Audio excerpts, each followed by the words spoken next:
The 8,962nd meeting of the Security Council is called to order.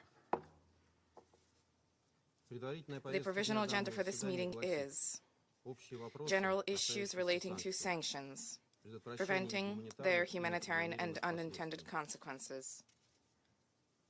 The agenda is adopted.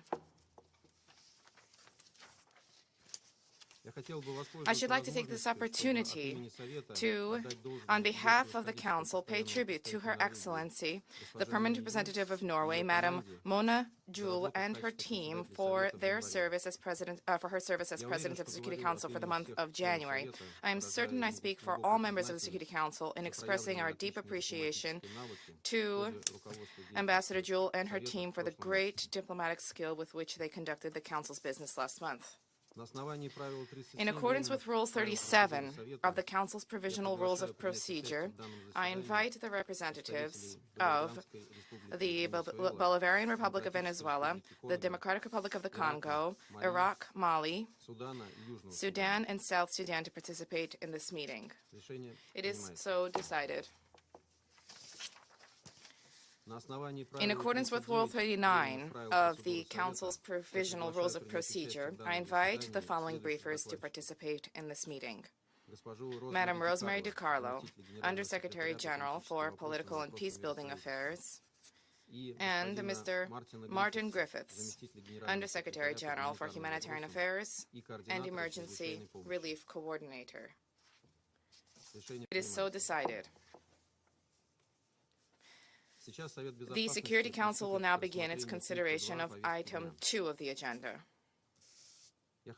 I wish to draw the attention of Council members to document S/2022/86, a letter from the permanent representative of the Russian Federation to the United Nations dated 2 February 2022 to the Secretary General, transmitting a concept paper on the item under consideration.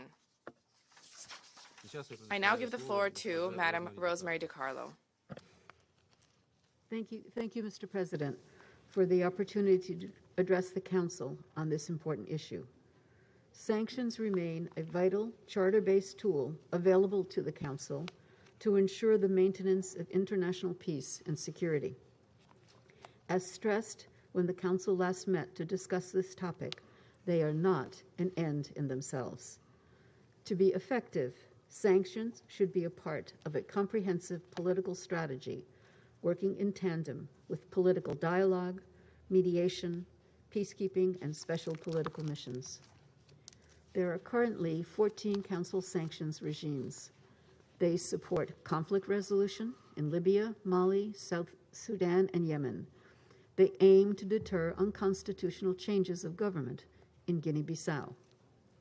They curb the illicit exploitation of natural resources that fund the activities of armed groups in the Central African Republic, the Democratic Republic of Congo, and Somalia. They constrain the proliferation of activities of the Democratic People's Republic of Korea and the terrorist threat posed by the Islamic State in Iraq and Levant, Al-Qaeda and their affiliates. UN sanctions are no longer the blunt instrument they once were. Since the 1990s, they have undergone considerable changes to minimize their possible adverse consequences on civilian populations and third states. The most applied targeted measures include standardized humanitarian and other exemptions. In the case of arms embargoes, exemptions are routinely granted for the import of non-lethal equipment necessary for humanitarian actors to operate in conflict zones.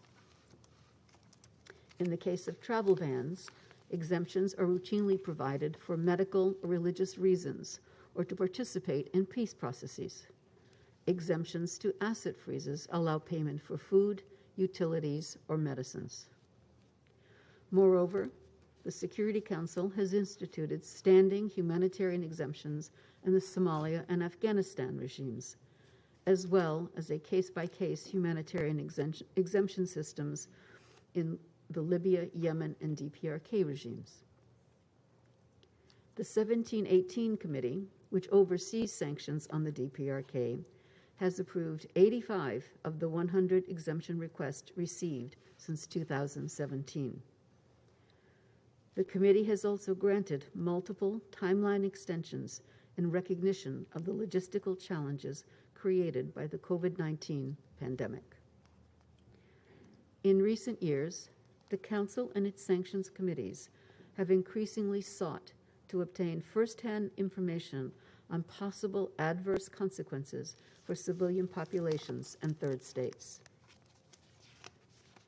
They have done so through regular briefings by OCHA and by the Secretary General's Special Representatives for Children in Armed Conflict and for conflict-related sexual violence. Sanctions committee chairs also regularly travel to countries under sanctions, and the committees frequently meet with country as well as neighboring officials. Sanctions are continually adjusted in response to changes on the ground, with due regard for the impact on civilian populations. In recent years, the Council terminated the Eritrea sanctions and significantly narrowed down the scope of the arms embargo on the Central African Republic. On the other hand, in response to a new serious threat to peace and security in Somalia, the Council imposed in 2019 a ban on improvised explosive device components.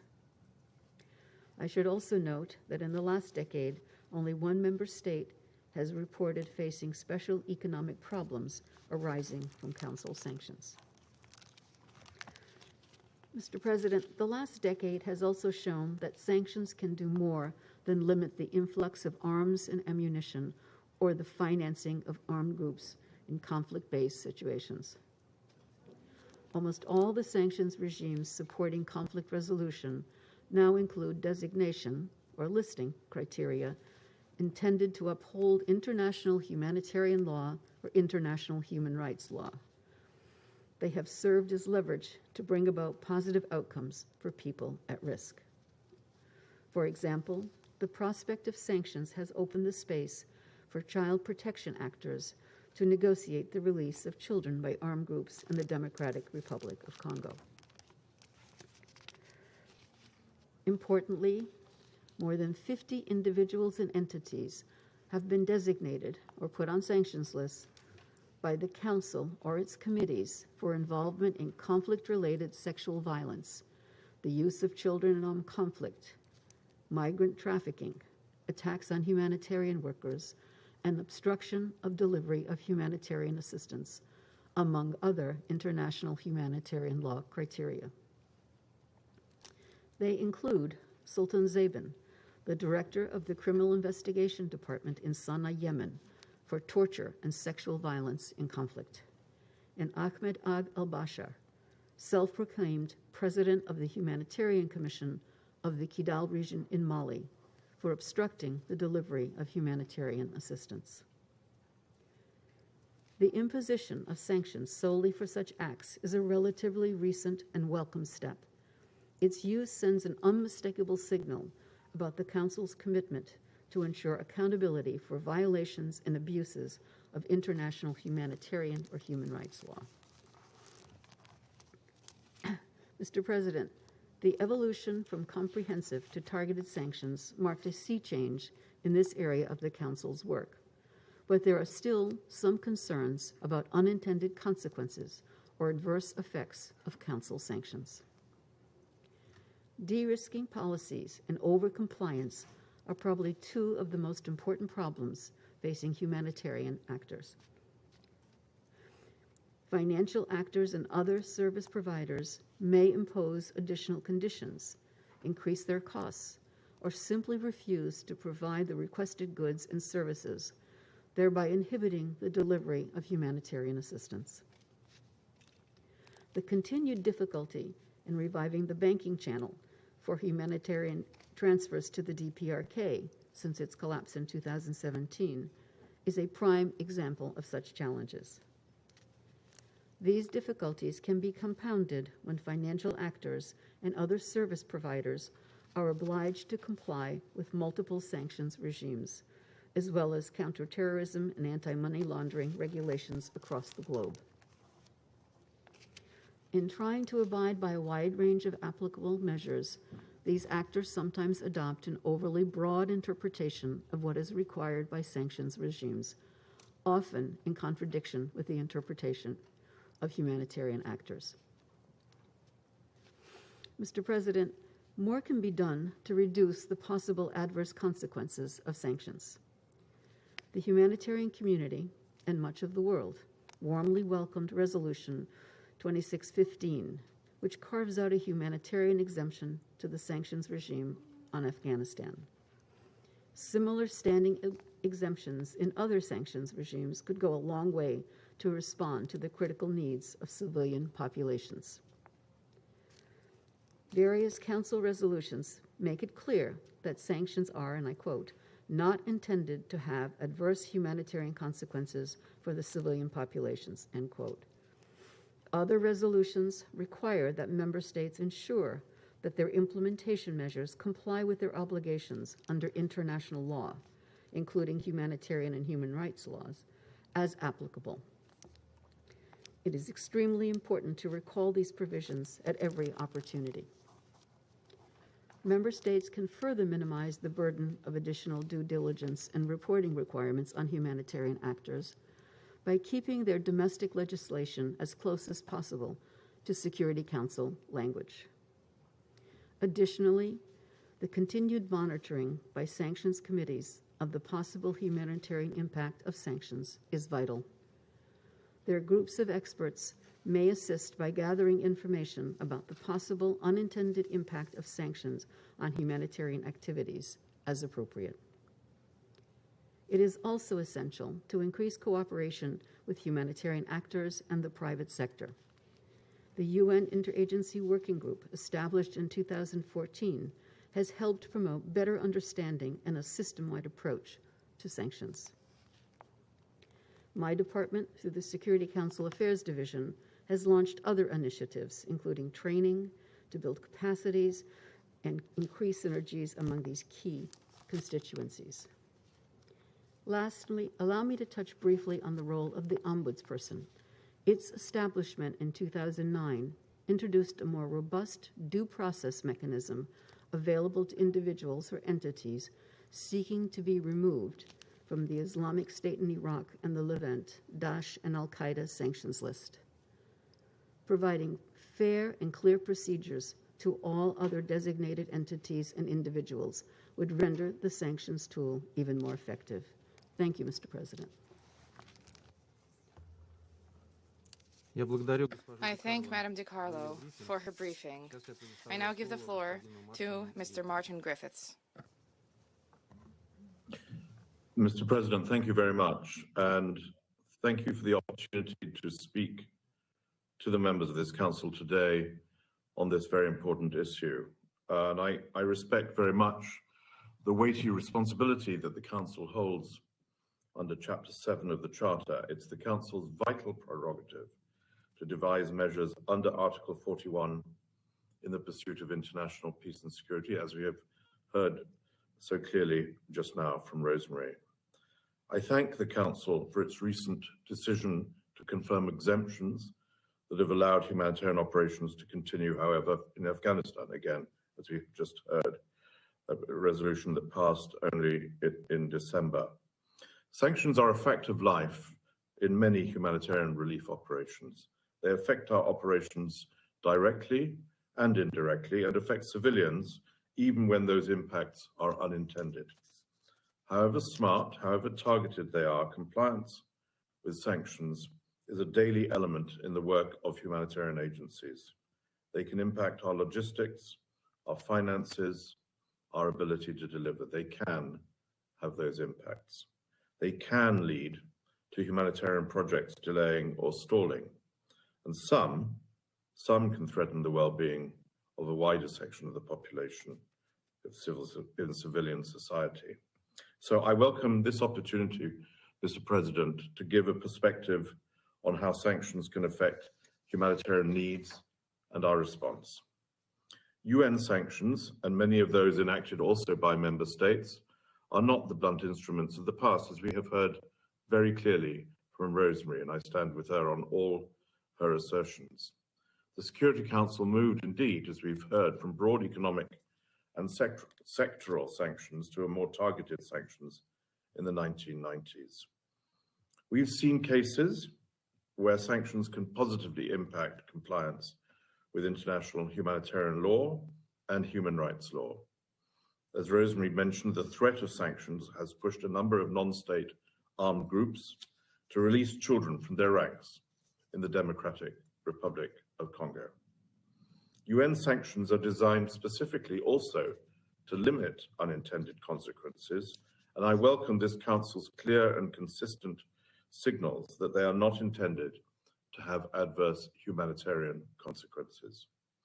I also welcome the Council regularly reaffirming that measures to implement sanctions need to comply with international humanitarian and human rights laws, and this should translate into ensuring that sanctions do not indeed impede exclusively humanitarian activities when conducted by impartial humanitarian actors.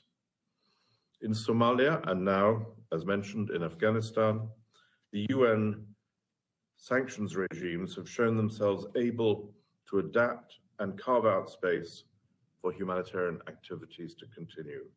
Two very welcome examples. Despite attention to these risks and frequent dialogue with the humanitarian community, UN sanctions can, nevertheless, have negative consequences on civilians and humanitarian operations. Sanctions applied by member states carry similar risks and in fact often have a wider reach than sanctions imposed by the UN. Allow me, Mr. President, to summarize some concerns over the use of sanctions in countries already affected by humanitarian crises, where civilians are already vulnerable and institutions already and frequently fragile. Firstly, humanitarian access and principles can be put under pressure by the demands of sanctions. Sanctions can make it harder for humanitarian agencies to engage or transact with listed individuals or entities who hold significant control over the lives of entire populations.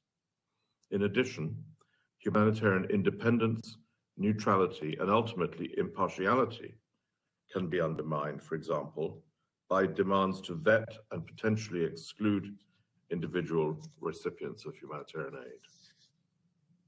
Secondly, banks and other commercial operators, aiming to avoid any risk of penalty or prosecution, can effectively deny services to humanitarian customers. They may sever commercial relationships or make routine transactions excessively slow and bureaucratic, even when they are well within permitted rules. Broad exemptions, for example, those we now have on Afghanistan, adopted by the Security Council and by some states, have provided essential reassurances to humanitarian organizations. However, again, as we've heard from Rosemary in the context of DPRK, service providers and financial flows can remain throttled due to over-compliance and de-risking. Thirdly, commercial operators that trade food, fuel, or other necessities can also decide to err on the side of caution, to quote-unquote over-comply. That can lead to shortages and to price rises. This is especially disastrous in fragile countries already heavily dependent on food imports and experiencing humanitarian crisis. Humanitarian carve-outs, as we now have on Afghanistan, can allow us to continue our programs for those at greatest risk. But these, as we see and as we have said so vividly in the Afghan case, cannot substitute for commercial imports and basic state services. And finally, when ministries and departments are run by listed individuals, sanctions aimed at political movements and figures can limit the provision of social services and economic stability. In Afghanistan, neither the central bank nor any government entity is sanctioned, and nevertheless, the risk that sanctioned actors might benefit from transactions led financial institutions in that case to effectively blacklist the Afghan financial and commercial sector. The same chilling effect led many international funded projects to pause, withholding, for example, the payment of teachers or hospital workers via ministry accounts. And as we know, a great deal of work and attention has gone to rectify exactly that situation, and we are much better off now than we have been. Mr. President, mitigating the humanitarian impact of sanctions, therefore, requires us to continue to review both the way sanctions are designed and the way they are implemented and impact. I would like to suggest some priorities. I urge the Council and UN member states to ensure that sanctions applicable in armed conflict do not impede the assistance and protection activities of impartial humanitarian organizations for persons who are not fighting, irrespective of their allegiance or designation. And in all contexts, they should ensure that sanctions do not restrict the enjoyment of economic, social, and cultural rights, including the right to food, water, shelter, and health. Sanctions should not have cascading secondary implications that go beyond the focus of the action. The Security Council and other jurisdictions implementing sanctions should build into the original legislation comprehensive humanitarian carve-outs from the outset, rather than case-by-case authorization procedures, which can be cumbersome and inefficient. Carve-outs should be smoothly translated into national legislation to lessen the concerns of humanitarian donors NGOs, and private companies. And we have seen this recently with the United Kingdom's swift domestication of the UN carve-out on Afghanistan, very welcome, which provides broad reassurances to UK NGOs and their partners. Implementation, Mr. President, is sometimes, however, as important as design. It is design that I have now been referring to. But I welcome proactive efforts to build confidence. For example, the EU's recent letters of comfort that provide reassurance to financial institutions. And we have seen that also recently from the US administration on Afghanistan. I recall the US guidance that incidental payments in cases of aid diversion to al-Shabaab in Somalia would not be a focus for sanctions enforcement, and that was most welcome. And for their own part, humanitarian agencies can also boost confidence by investing in risk management and due diligence. Operations in Syria's northwest, so often discussed in this chamber, are highly monitored, as this council knows, and that gives confidence that humanitarian resources are used to provide assistance to those who need it and not for any other purpose. It is the essence of principled humanitarian action. Mr. President, I have used the words can and may frequently in these remarks, and I emphasize the worries that we have are often about the unintended consequences and the chilling effect of sanctions, where action is needed and action, I think, is beginning to be taken more often. It is our indeed collective responsibility to ensure that sanctions can be used to improve compliance with international humanitarian law and human rights law, and to ensure equally that they do not have those unintended consequences for civilians already caught up in crisis. I look forward, Mr. President, to continued engagement with Member States as we pursue efforts to that end. Thank you very much. I thank Mr. Griffiths for his statement and for his briefing, and I now shall deliver a statement in my capacity as the representative of the Russian Federation. Distinguished colleagues, I wish to thank Undersecretary General Rosemary DiCarlo and Undersecretary General Martin Griffiths for their assessment of the humanitarian aspects of sanctions, which largely are in alignment with our approaches. Security Council sanctions are an important instrument for the implementation of the functions vested in the Security Council in the maintenance of international peace and security. Such sanctions are one of the strongest responses to the threats to peace, and being such, they should be applied in an exceedingly cautious way, should be irreproachably justified and nuanced. Leveraging sanctions as a punitive weapon is not acceptable. International sanctions need to reflect the situation on the ground, and such sanctions should serve to further a political process, and sanctions regimes should be subject to regular review, and they should be modified, and this includes the full lifting of sanctions where applicable. We emphatically call for the targeted and flexible nature of UN Security Council restrictions to become standard practice. There is a need to closely and attentively heed the views of the authorities of the sanctioned states, and a need to more realistically formulate so-called benchmarks to prevent them from morphing into deliberately unattainable objectives.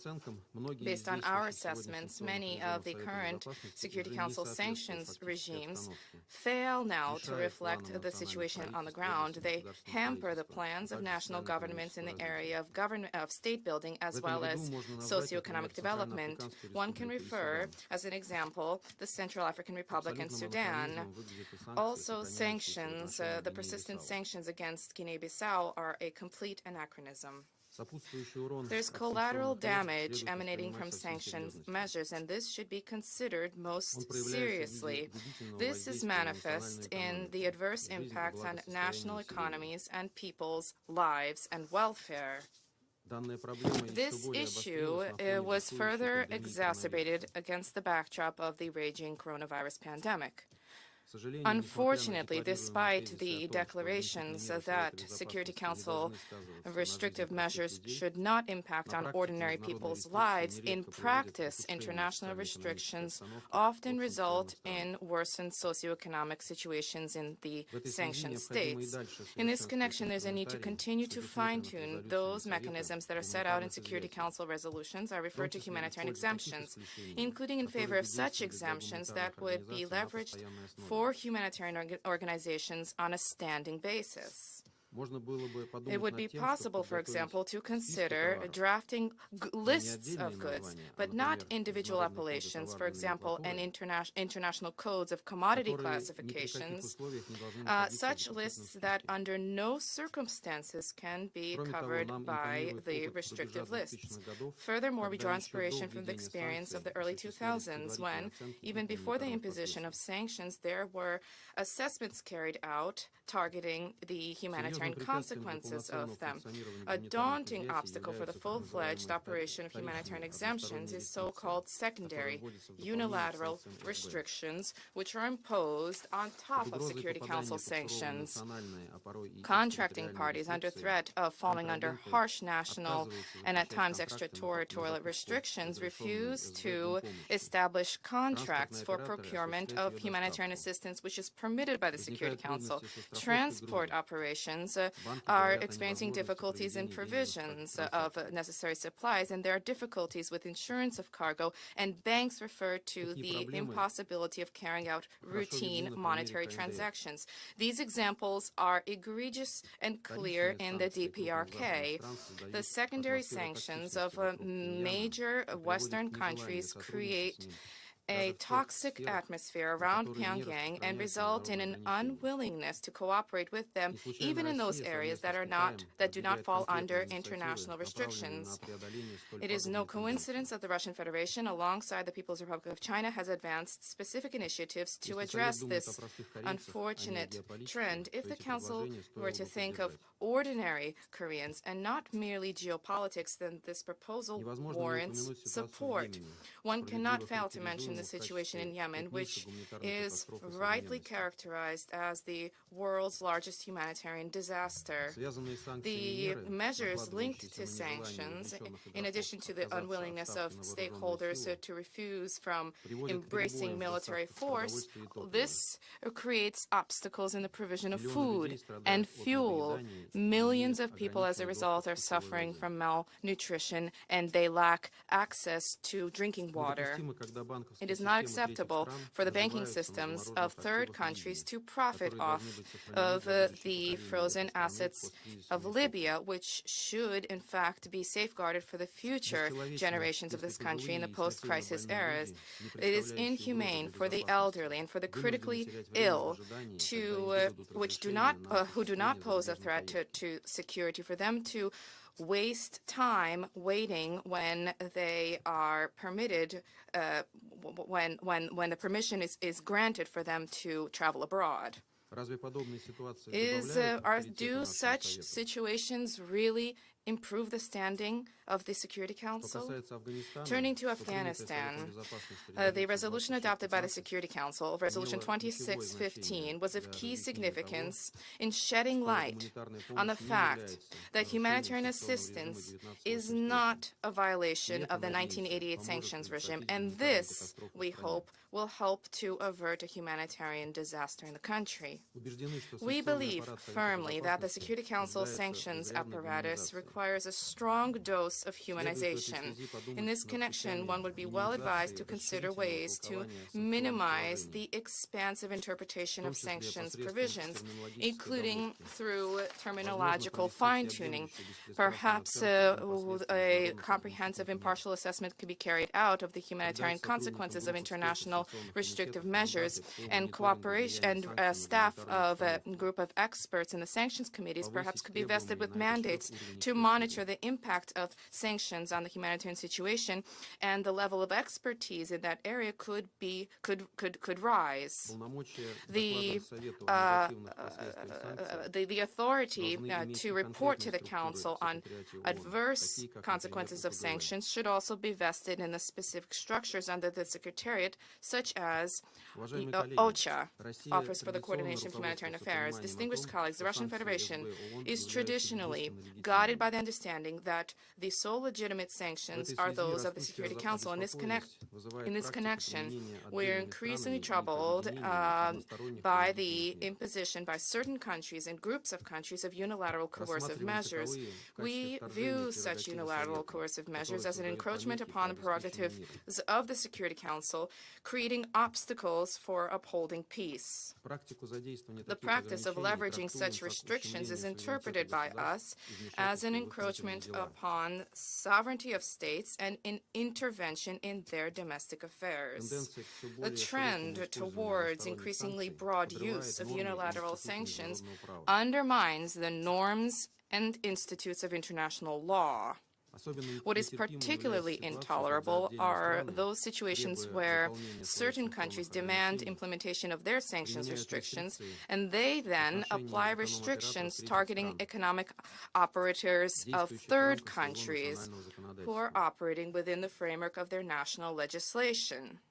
Such extraterritorial imposition of sanctions flies in the face of the most basic norms of international law. The examples abound.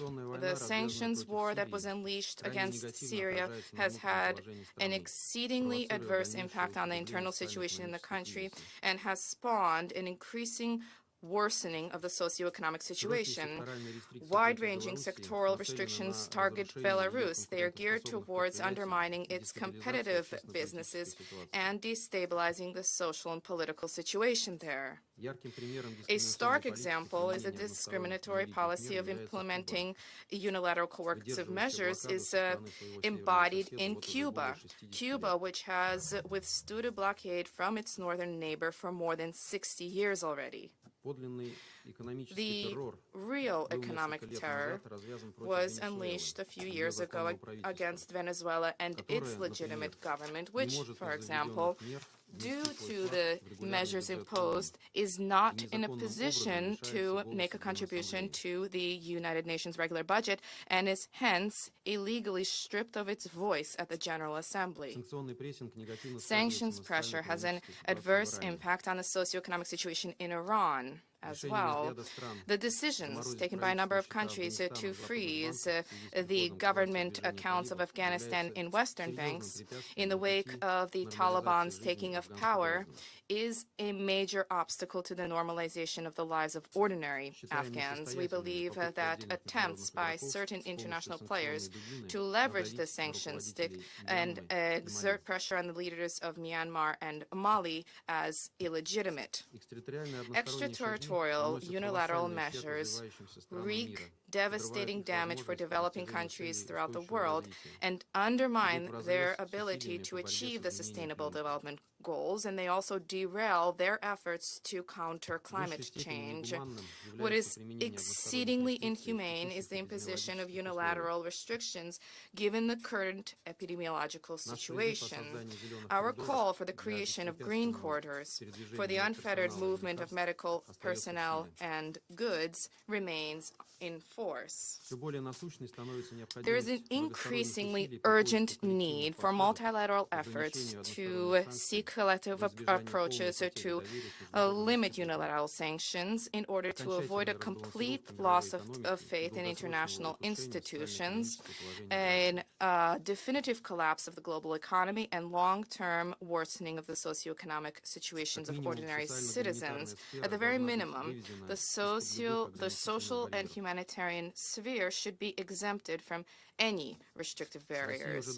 The Russian Federation has, for a long time, been addressing this specific issue at key international platforms. On the basis of the rejection of the sanctions philosophy, there is a there's a large circle and a group of like-minded followers in the international community embracing this approach. So the Russian Federation traditionally has co-sponsored resolutions tabled at the General Assembly and the Human Rights Council on behalf of the 9 aligned movements about the adverse consequences of unilateral coercive measures on respecting human rights. Similar positions have been advanced by our partners in the Group of Friends for the Protection of the United Nations Charter, whose representatives will have an opportunity to speak today. Distinguished colleagues, today's discussion, even when it was being prepared, created a lively interest among the United Nations membership. We call upon the Secretary General and other senior leaders of the organization to pay close attention to the issues touched upon today and to speak frankly and openly in favor of such a policy in the area of sanctions that would be focused on individuals and upholding their rights. I once again assume my functions as the President of the Security Council. I now give the floor to the representative of the United Kingdom. Thank you, Mr. President. Let me start by wishing you the best for your presidency this month. I thank USG DiCarlo and USG Griffiths for their briefing. The UN Security Council has a unique responsibility for the maintenance of international peace and security. It is right that we make full and judicious use of every tool at our disposal in the pursuit of this goal. Targeted sanctions are one such tool set out in the Charter. As our briefers said today, they can play an important role as part of a comprehensive approach alongside diplomacy, peace building and peacekeeping. The value of sanctions has been proven. In Angola, Côte d'Ivoire, Liberia and Sierra Leone, they helped end conflict and support the transition to peace and democracy, following which sanctions were duly lifted. In the Central African Republic, they've improved the practices of a mining company. In Somalia, the arms embargo has enabled the seizure of thousands of ammunition rounds, anti-tank guided missiles and sniper rifles reportedly intended for al-Shabaab. Today, sanctions are an important means of countering the threat of transnational terrorism and preventing the proliferation of weapons of mass destruction. The Council is deploying them to constrain the activities of some of the world's worst terrorists under the 1267 sanctions regime. We call on all parties to implement fully the sanctions this Council has agreed. Any use of sanctions has to take account of humanitarian factors. The UK was one of the top 5 humanitarian donors globally in 2021. We champion international humanitarian law and humanitarian access in conflict and crisis situations. The United Kingdom is committed to minimising any unintended consequences of sanctions, including on the delivery of humanitarian assistance. To achieve this, we advocate for carefully targeted sanctions aimed at specific goals as part of a comprehensive approach to conflict resolution. We support a range of humanitarian exceptions and licensing grounds in the application of sanctions.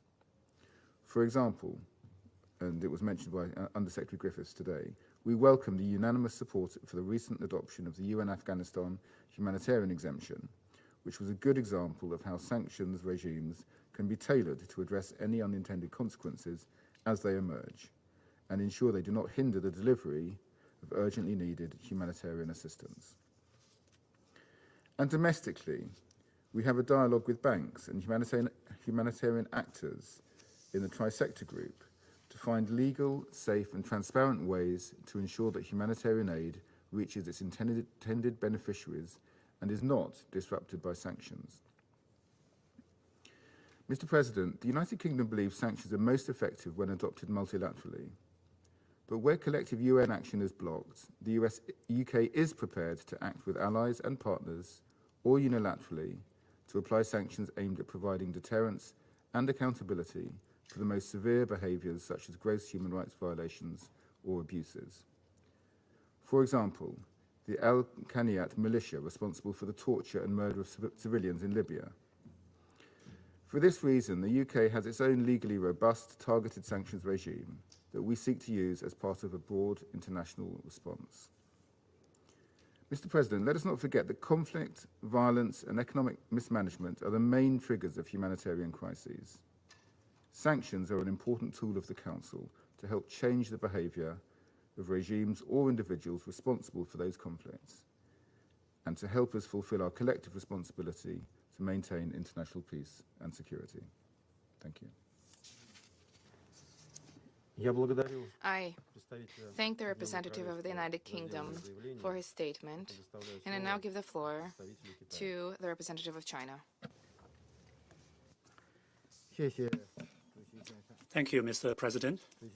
Mr. President, at the outset, I'd like to congratulate the Russian Federation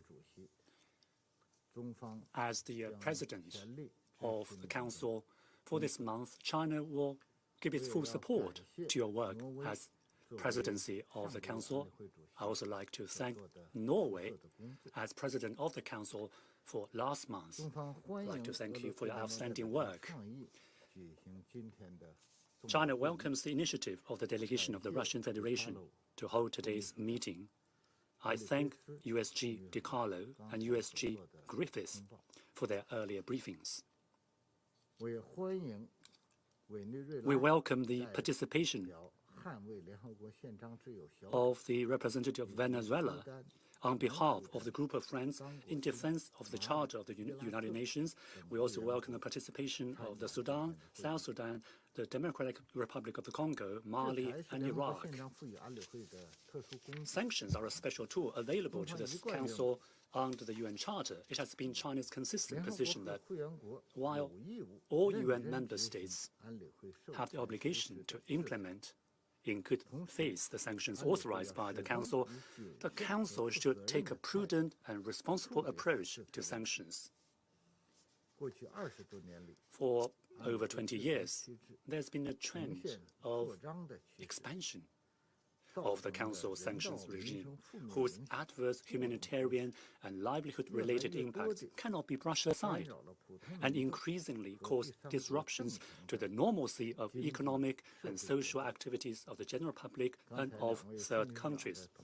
The two USG's briefings also reflect this phenomenon. The Council has yet to pay due attention to this issue. Today's meeting is long overdue and indeed provides a rare opportunity.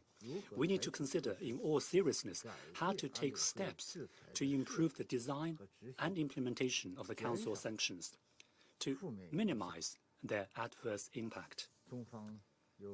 In this context, China wishes to offer the following proposals. First, we must bear in mind that sanctions are a means to an end and not an end in themselves. Sanctions are meant to create enabling conditions for a political solution. They are not a substitute for diplomatic efforts. The Council should keep in check the impulse to resort too readily to sanctions or the threat of sanctions, and should give precedence to non-compulsory measures such as good offices, mediation, and negotiation.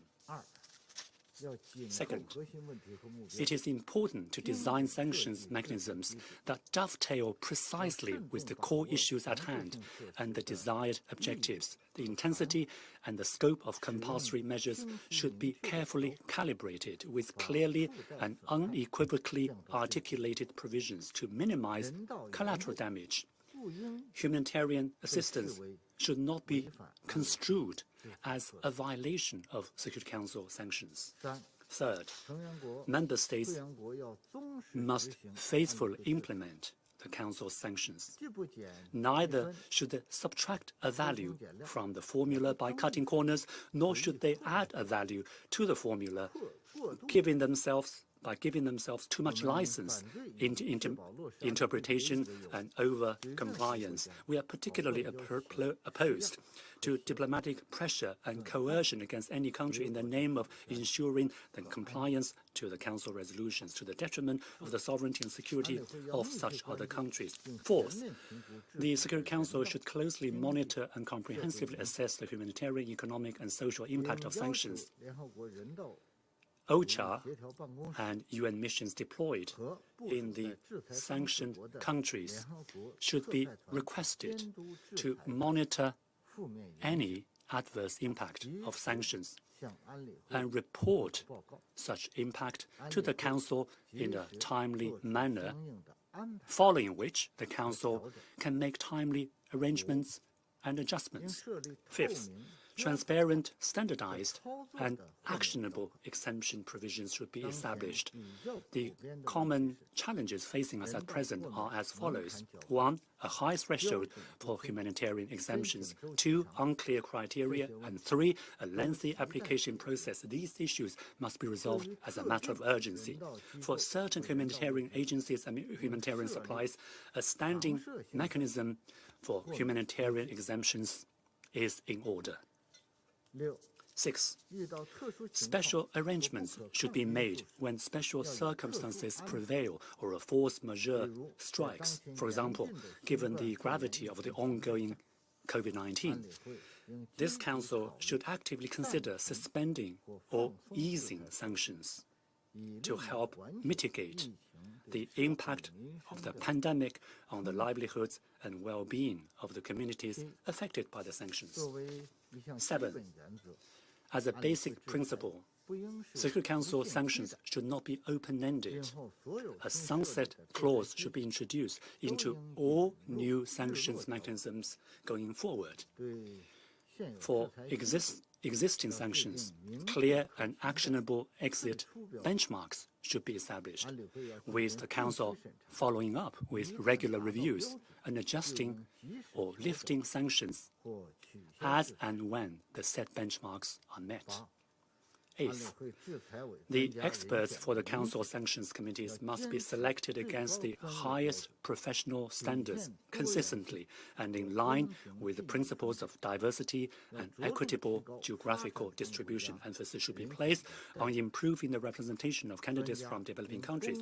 These experts should perform their duties impartially and maintain confidentiality during and after their tenure. Any breach of confidentiality should be dealt with in a serious manner by the sanctions committees. 9th, from 2000 to 2006, this Council had an informal working group on general issues of sanctions, which did useful work to help fine-tune and improve the Council's sanctions.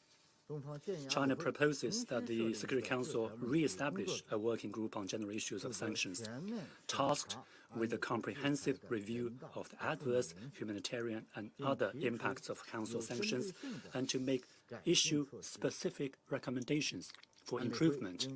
The Council should request the Secretariat to submit comprehensive assessment reports, and the Secretariat should correspondingly improve the relevant assessment mechanisms so that the assessments are truly comprehensive, impartial, and objective.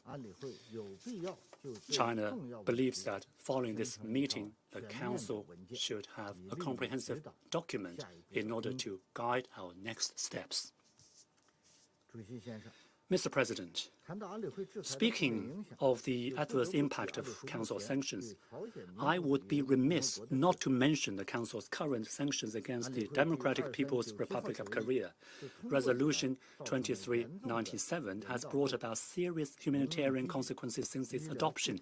The import of humanitarian and livelihood goods, such as agricultural machinery, medical equipment, and water purification pipes, has been severely restricted. There is a serious shortage of food, and the conditions for medical care leave much to be desired. The experts of the 1718 Committee have reported on these issues on many occasions. China and Russia co-sponsored a draft resolution on the DPRK in the Security Council last October, aiming to eliminate the humanitarian and livelihood impacts of sanctions and create enabling conditions for resuming dialogue and consultation in support of a political solution. Regrettably, however, a scant few Council members chose to refuse to discuss this draft resolution. China once again calls calls on those members not to evade the issue and to participate in the consultations on the draft resolution in a responsible and positive manner. Mr. President, as we discuss how to improve the Council sanctions, we should be all the more cognizant of the harm of unilateral sanctions imposed by certain countries. This is because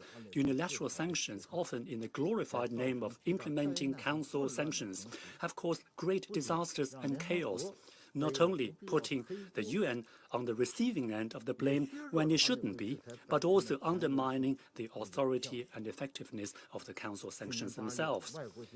Last August, the humanitarian crisis in Afghanistan following the withdrawal of foreign troops in August last year is a case in point. Some people assumed that the Council sanctions had been an impediment to humanitarian assistance to Afghanistan, but after the Council adopted a resolution last December clarifying or clearing the legal obstacles, there was no significant increase in humanitarian assistance to Afghanistan. We are informed by facts on the ground that it is the unilateral sanctions of certain countries, not the decisions of the Council, that have exacerbated the humanitarian crisis in Afghanistan. Unilateral sanctions are extremely harmful, but it is a matter of concern that a scant few countries have not only failed to rein in their unilateral sanctions, on the contrary, they've been flinging them about left, right and center in a frenzy, so much so that they seem to be addicted to them. We have seen that unilateral sanctions imposed under various names have thrown a spanner in the works of economic and social development and scientific and technological progress of the targeted countries, created an aggravated humanitarian crisis, violated the basic rights of civilians, including women and children, and caused great damage to the harmony and stability of international relations. They even affect the payment of UN-assessed contributions and the participation of targeted countries in the work of the UN. They also have greatly interfered with international economic, technological, and trade exchanges and cooperation. There is no denying that unilateral sanctions run counter to the purposes and principles of the UN Charter, have no basis in international law, and are a concrete manifestation of hegemonism and power politics. We hereby solemnly urge the countries concerned to immediately cease and desist from unilateral sanctions and to stem the severe consequences of unilateral sanctions, and we call on the international community to join hands to do it together and come together to resist such unlawful acts. I thank you, Mr. President. I thank the representative of China for his statement, and I now give the floor to the representative of Ireland. Thank you very much, Mr. President. I want to wish you all the best for your presidency and also to congratulate Norway on an excellent presidency in January. And I'd like to thank our briefers this morning for their valuable presentations. Thank you. Mr. President, in a troubled international environment, we continue to witness serious human rights violations and terrorist acts where consequences for the perpetrators are often remarkably absent. We believe that sanctions have a critical role to play in furthering accountability and in deterring unacceptable behaviour. This includes violent repression and violations of human rights and international humanitarian law. Sanctions are a vital tool for the promotion and maintenance of international peace and security. Importantly, they can also support peaceful transitions and deter non-constitutional changes. Sanctions do not and should not operate in a vacuum. Each time this Council has taken the decision to impose sanctions, some 30 times since 1966, they've been applied as part of a comprehensive strategy of political dialogue, peacekeeping, or peace building. Ireland recognises that sanctions can inadvertently impact humanitarian action or have unintended consequences. Humanitarian organisations have spoken out clearly about how sanctions can hinder their work. This includes bank de-risking, which can curtail the financing of humanitarian operations, burdensome compliance requirements, and even the risk of criminalising humanitarian activity more broadly. This is why we believe it is essential that sanctions are carefully targeted to have maximum impact on those whose behaviour we seek to influence, while importantly minimising adverse humanitarian effects or unintended consequences. For Ireland, ensuring that sanctions are targeted is not only a matter of effectiveness. Carefully targeted sanctions, particularly where due process is respected, can serve to reduce unintended consequences. This ensures compliance with international law, including international human rights law, international refugee law, and international humanitarian law. In this regard, Ireland was pleased last year to join the group of like-minded untargeted sanctions.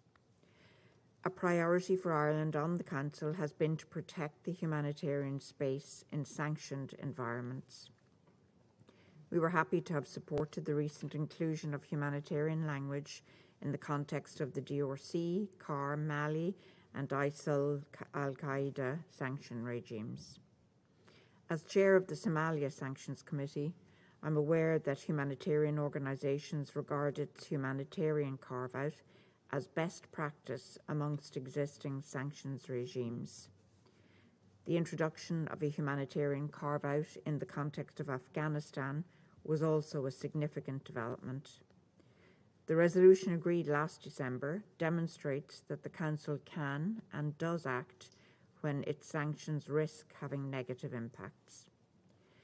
As a Council member, Ireland will continue to prioritise enhanced humanitarian safeguards within sanction regimes.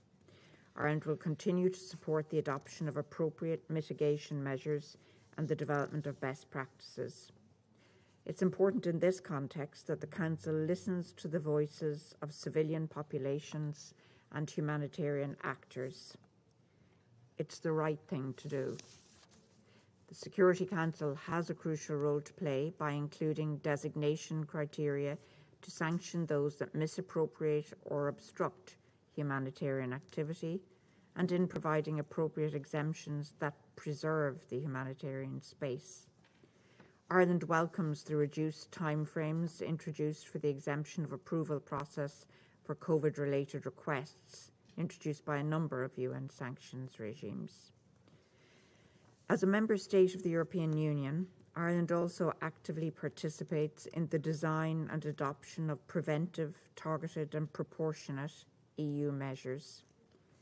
The targeted nature of EU sanctions, particularly the use of appropriate derogations and exemptions, and the case-by-case assessments of designations, are a key part of minimising unintended consequences, in particular for the civilian population. We regularly engage in dialogue at the most senior level with international NGOs and with the ICRC to identify how, at EU level, we can best design new sanctions regimes or modify existing regimes to ensure that humanitarian space is not affected. Mr. President, we all have an interest in ensuring effective, targeted sanctions where the humanitarian space is protected and due process is respected. Ireland looks forward to continuing dialogue on this important matter with Council members and relevant stakeholders. Thank you, Mr. President. I thank the representative of Ireland for his statement, and I now give the floor to the representative of the United Arab Emirates. Mr. President, the United Arab Emirates would like to thank the Russian Federation for organizing this debate. A discussion about the potential humanitarian or other unintended consequences of sanctions is long overdue. I also thank Undersecretary General for Political and Peacebuilding Affairs, Ms. Rosemary DiCarlo, and Undersecretary General for Humanitarian Affairs and Emergency Relief Coordinator, Mr. Martin Griffiths, for their briefings. Mr. President, the UAE considers sanctions a valuable and useful tool of the Security Council to maintain international peace and security. In certain situations, they can be effective at achieving the Council's objectives without resorting to force, such as supporting peace processes, resolving disputes, countering terrorism, and promoting non-proliferation. Yet, as history has shown, ill-conceived or ill-implemented sanctions can have a severe humanitarian impact. The UAE believes sanctions measures should not prevent humanitarian actors from undertaking their essential work, nor humanitarian assistance from getting to those in need. As an elected member of the Security Council and as chair and vice chair of sanctions committees, the UAE commits to take into consideration the humanitarian imperative in all decision-making. As such, the UAE would like to highlight several recommendations to minimize any potential humanitarian or other unintended consequences of sanctions. First, the potential humanitarian consequences of sanctions should systematically be considered in the design of each and every sanction regime and addressed wherever applicable. This means, first and foremost, providing clarity on the scope of sanctions to reduce risks of over-compliance by member states and private actors. There are currently only a few regimes that include humanitarian exemptions or carve-outs. We should learn from these examples what has worked and what has not, and insert explicit clauses to minimize unintended consequences on the civilian population. We stress here that the design may be adapted on a case-by-case basis to take into consideration the broader context on the ground. We recognize that there are other important considerations that we must integrate in sanctions design, particularly risks of diversion or looting of humanitarian aid, as we have seen done by groups and non-state actors to finance their war efforts or their terrorist and illegal activities. Second, constant reevaluation and adaptation of sanctions throughout their lifespan is necessary to protect affected populations from unintended adverse consequences. Such evaluations must be based on an assessment methodology that is independent and transparent. We would welcome further discussions on what would be the most appropriate mechanism to undertake this important task. We stress here that the Council's responsibility to address the humanitarian imperative does not end with its initial design of sanctions. The Council should be responsive to issues as they arise and seek to address them, including through adjustments and implementation assistance notices, among other means. This would be of benefit to all: the civilian population of affected countries, the humanitarian and private sector actors who operate within that context, but also the member states bound to implement sanctions. Third, to better understand the humanitarian impact of specific sanctions measures on the ground, sanctions committees should use the various tools at their disposal, including through, for example, committee visits to countries affected by sanctions. Finally, we stress that the chairs of sanctions committees must be more involved in drafting Council products. Sanctions chairs can bring a valuable perspective, including on potential humanitarian impact, given their day-to-day understanding of sanctions regimes and their interactions with affected countries. Mr. President, to conclude, we hope this is the first of many discussions on this important topic during our term. As Council members, we all have a duty to ensure that sanctions measures continue to be an effective and useful tool for the Council. We must be ready to constantly readjust, suspend, or terminate the measures we impose to keep them fit for purpose and legitimate, as well as to protect the civilian population from unintended adverse impacts. We firmly believe that this is achievable. We should be able to draw upon the Council's ample experience and continue to innovate and improve the design and implementation of sanctions. I thank you, Mr. President. I thank the representative of the United Arab Emirates for his statement. I now give the floor to the representative of India. Thank you, Mr. President. At the outset, let me begin by congratulating the Russian Federation for their presidency of this month.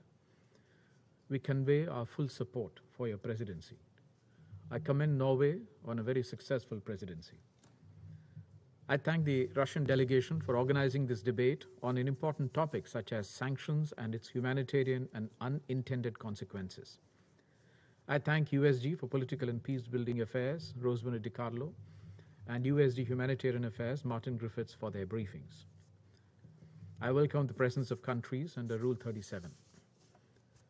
As per the UN Charter, maintenance of international peace and security is the primary responsibility of the Security Council, which has to act on behalf of all the UN member states in the discharge of its duties. Emanating from this responsibility, the Council imposes measures to maintain and restore international peace and security. These measures are required to be provisional in nature and not permanent. The Council has since been imposing non-military prohibitions and restrictions on member states. So far, the Council has established multiple sanctions regimes, including the ongoing 14.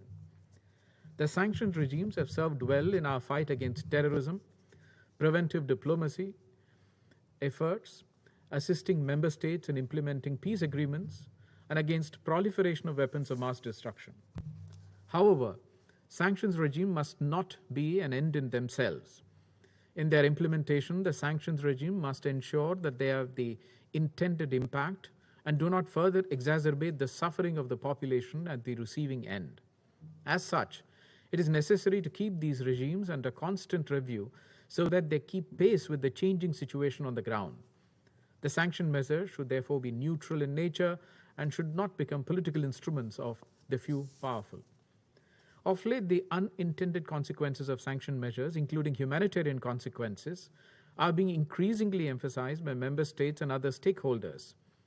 UN Secretary General has reiterated more than once that sanctions have exacerbated suffering in countries confronting armed conflict. The Office of Humanitarian Affairs has also referred to these concerns. The unprecedented impact of the COVID pandemic has also added to the miseries of the population in countries faced with sanctions. There is therefore an urgent need to credibly address these concerns to ease the sufferings of the people.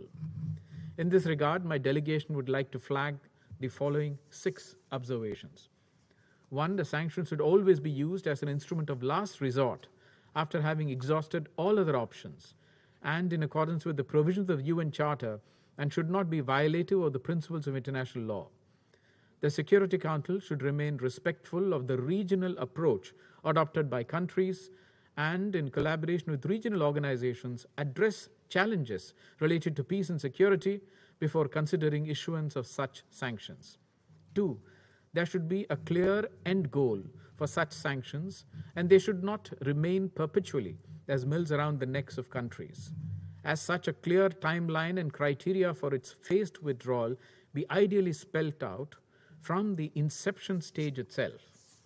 3, all efforts should be made to reduce the negative impact of such measures on the population of the receiving state. In the context of the ongoing COVID-19 pandemic, it becomes all the more important. It is also necessary to ensure that legitimate trade and economic activities of the concerned state and its regional partners are not impacted adversely. It is therefore important for the Security Council to fully consult all key regional countries before considering any such measures, because more often than not, the impact of sanctions is felt not just by the country, but by its entire region. 4, regarding lifting of targeted measures such as arms embargo and asset freeze, the Council needs to prescribe realistic and achievable benchmarks to encourage member states to take steps in the right direction. We have seen that some of the benchmarks prescribed for conflict-ridden developing countries are even higher than what some developed countries have achieved. This is uncalled for. 5, it is imperative that sanctions do not impede legitimate humanitarian requirements. However, it is important to exercise due diligence while providing humanitarian carve-outs, especially in cases where terrorism finds safe havens. There have been examples of terrorist groups taking full advantage of humanitarian carve-outs, making a mockery of sanctions regimes, including that of the 1267 Sanctions Committee. There have also been several cases of terrorist groups in our neighborhood, including those listed by this Council, rebranding themselves as humanitarian organizations to evade these sanctions. These terrorist organizations use the umbrella of the humanitarian space to raise funds, recruit fighters, and even use human shields. Under the garb of the humanitarian cover provided by such exemptions, these terrorist groups continue to expand their terror activities in the region and beyond. Due diligence, therefore, is an absolute must. 6, the sanctions committees continue to face significant challenges in overseeing the sanctions measures related to technical violations of the arms embargo, objections by humanitarian partners to the reporting requirement, questions about the working of the panel of experts, in some cases, non-cooperation by member states. The chairs of the Sanctions Committee need to play a more proactive role in addressing these challenges. For this, it is imperative that archaic and opaque working methods of subsidiary bodies of the Council need to be open, transparent, and credible. In conclusion, Mr. President, it is our considered submission that sanctions regimes are simply a means to an end of the larger goal of maintaining international peace and security. They cannot become an end in themselves and therefore should not remain in perpetuity. We need to review the sanctions regime regularly and terminate them as soon as the objective is achieved. Towards that end, we need to set realistic and objective goals and ensure civilians are protected from unintended consequences of sanction measures. In this regard, we are ready to work constructively with all other members. The recommendations made by the informal working group on general issues of sanctions in 2006 could be a good starting point for a renewed deliberation in this Council. I thank you, Mr. President. I thank the representative of India for his statement, and I now give the floor to the representative of Norway. Thank you, President. And Norway congratulates you and the Russian Federation for assuming the presidency of the Council for the month of February. I thank the USGs DiCarlo and Griffiths for their useful statements today. Norway is a staunch supporter of the UN and implements all sanctions adopted by the Security Council. Sanctions incentivize relevant actors in conflict to seek settlement rather than further conflict.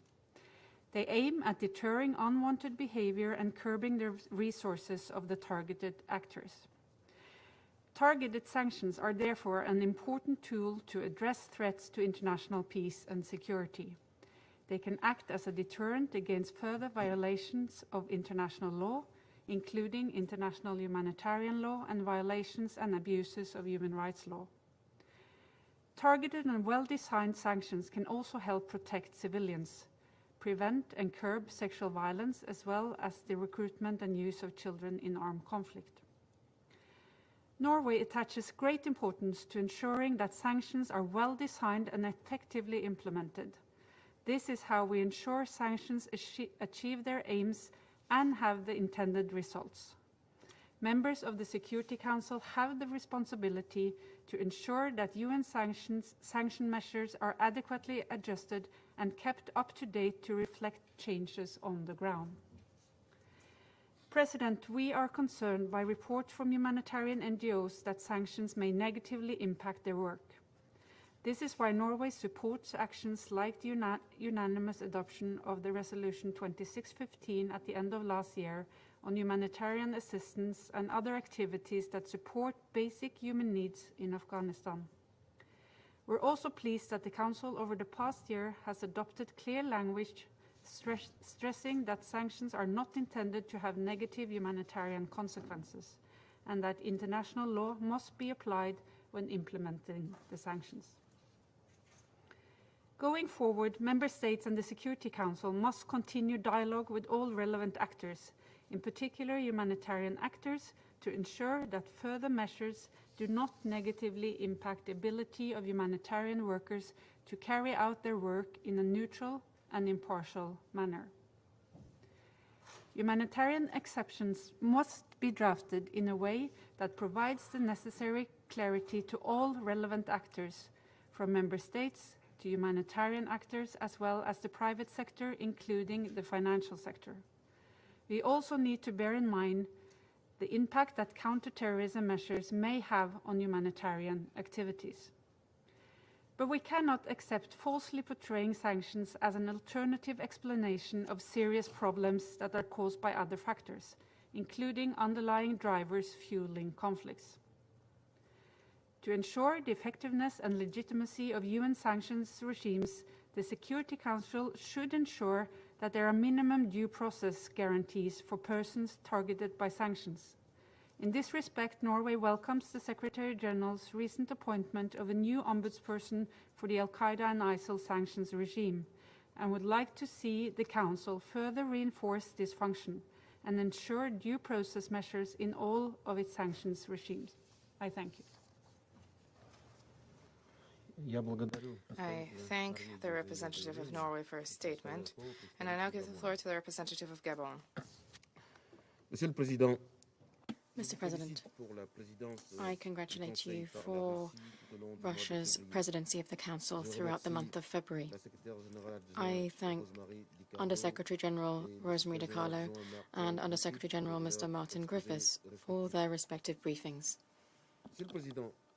Mr. President, in convening the Council to discuss this issue, you are asking us to look self-critically at the effectiveness of the mechanisms provided by the provisions of Article 41 of the United Nations Charter for the maintenance or restoration of international peace and security. Since 1966, the Council has established around 30 sanctions regimes. They have become a relatively inexpensive policy instrument when compared with armed conflict, although it is practically impossible to discern the exact level of measures to be taken for a sanctions regime to have an impact on the policies of the sanctioned state. Despite sanctions are increasingly limited to certain goods or targeted against persons and entities. The range of possible sanctions includes arms embargoes, boycotts of certain goods, financial sanctions such as asset freezes, prohibitions of the sales of certain luxury goods, travel bans, the suspension of memberships from certain international and regional organizations, and the exclusion from certain political summits. Despite the fact that most sanctions regimes provide carve-outs to respond to the essential needs of targeted people, their aim is unmistakably to financially dry up or harm the main economic sectors of targeted entities. Such measures often affect the budgetary revenues of listed states and inevitably have consequences on the whole of the economy and the living conditions of people. The aim, without doubt, is to sap support for sanctioned regimes while hoping that the population will find such regimes responsible for their increasing levels of poverty. This is an extremely risky gamble. Indeed, experience shows us that it is unrealistic to hope to spare people and only affect political leaders. Mr. President, sanctions have become an oft-used tool, and they are inflicted fairly automatically and systematically as they are implemented. There is a clear trend to slap asymmetrical situations with the same tools, the main concern being to act quickly in line with the stereotype of international acceptability.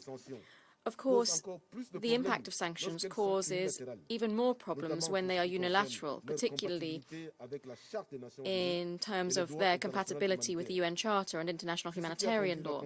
This is what led the African Union Conference at its 33rd session to urge all states to refrain from taking unilateral coercive measures which hamper the complete achievement of social and economic development and affect the full exercise of human rights.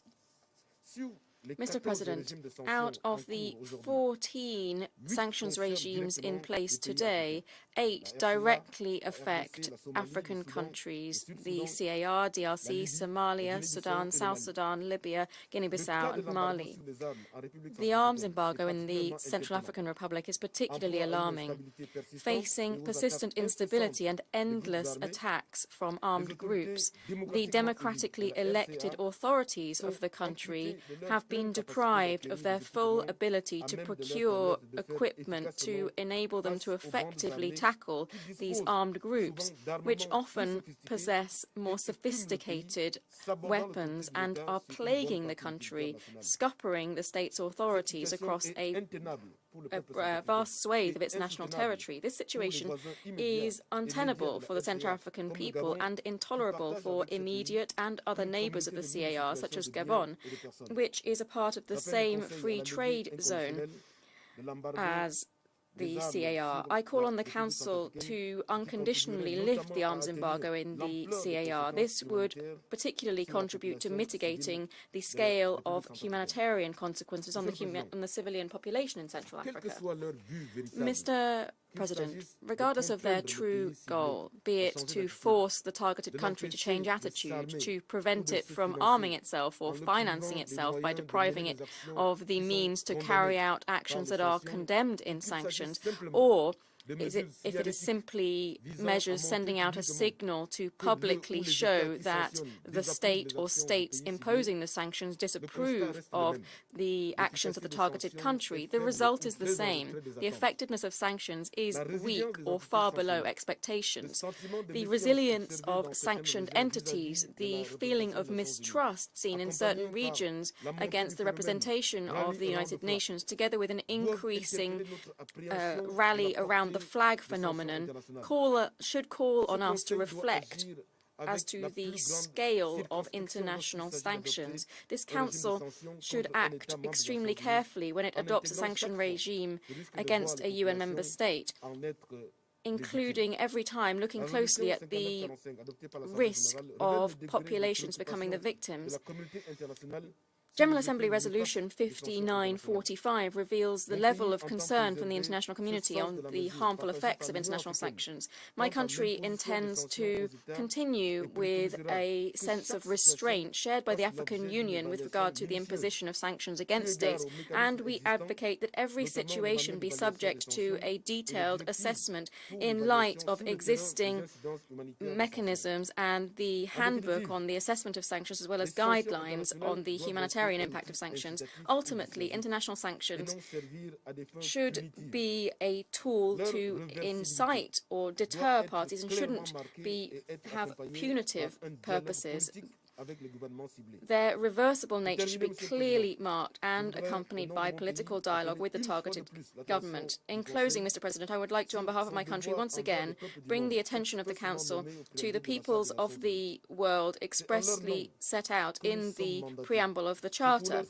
We are mandated on their behalf, and their security and their dignity is a part of our common action. We mustn't lose sight of this principal aim. Thank you. I thank the representative of Gabon for his statement, and I now give the floor to the representative of Brazil.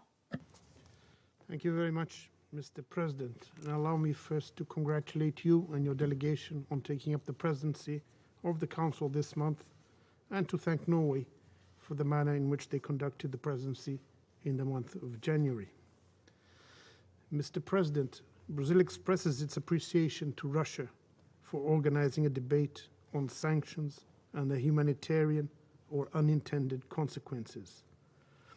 I would also like to thank the briefers, USG's Rosemary DiCarlo and Martin Griffiths, for their insightful presentations. The UN Charter provides the Security Council with a set of instruments to maintain international peace and security, sanctions being one of them. When the situation on the ground calls for enforcement action from the Council, sanctions are alternatives to the use of armed force. As any coercive measure, however, they will have unintended consequences. With 14 sanction regimes in force and nearly 1,500 listings to date, one might wonder whether a measure that should be of last resort has become the preferred choice to deal with intractable crises. One might also wonder whether the current criteria for imposing sanctions are still limited to the maintenance of peace and security, or whether, in some cases, they are going beyond that objective. Sanctions can be legitimate and effective when they are multilaterally created, strategically targeted, and designed to have minimal impact on the civilian population. As a measure of last resort, they should follow the exhaustion of diplomatic solutions and be part of a comprehensive strategy to overcome the crisis. After all, security measures alone cannot adequately solve the overwhelming majority of the situations under the Council's agenda. Mr. President, the Security Council came a long way in improving its sanction regimes, with the transition to targeted sanctions, the creation of humanitarian exemptions, and the establishment of monitoring mechanisms through panels of experts. Despite the progress to minimize the negative impact of sanctions, there are still many reports of their unintended consequences to humanitarian assistance. For this reason, Brazil encourages the Council to continue its work to adjust the sanctions framework so that they effectively minimize human suffering rather than accentuate it. First, sanctions should be limited in their scope and temporal elements, preferably with the inclusion of sunset clauses in their mandates, as mentioned by China. Sanction regimes that last for years are warning signs of either their limited effectiveness for that particular situation or the lack of additional tools to address it. Second, when designing or renewing sanction regimes, there should be efforts to prepare assessment reports with the potential humanitarian impacts of a given measure. There should be better monitoring of the socio-economic and humanitarian consequences of sanctions. Third, both the listing criteria and the conditions for lifting the sanctions should be clearly established. Clear and well-defined benchmarks for easing sanctions are also ways to measure progress and signal the temporary nature of the restrictions.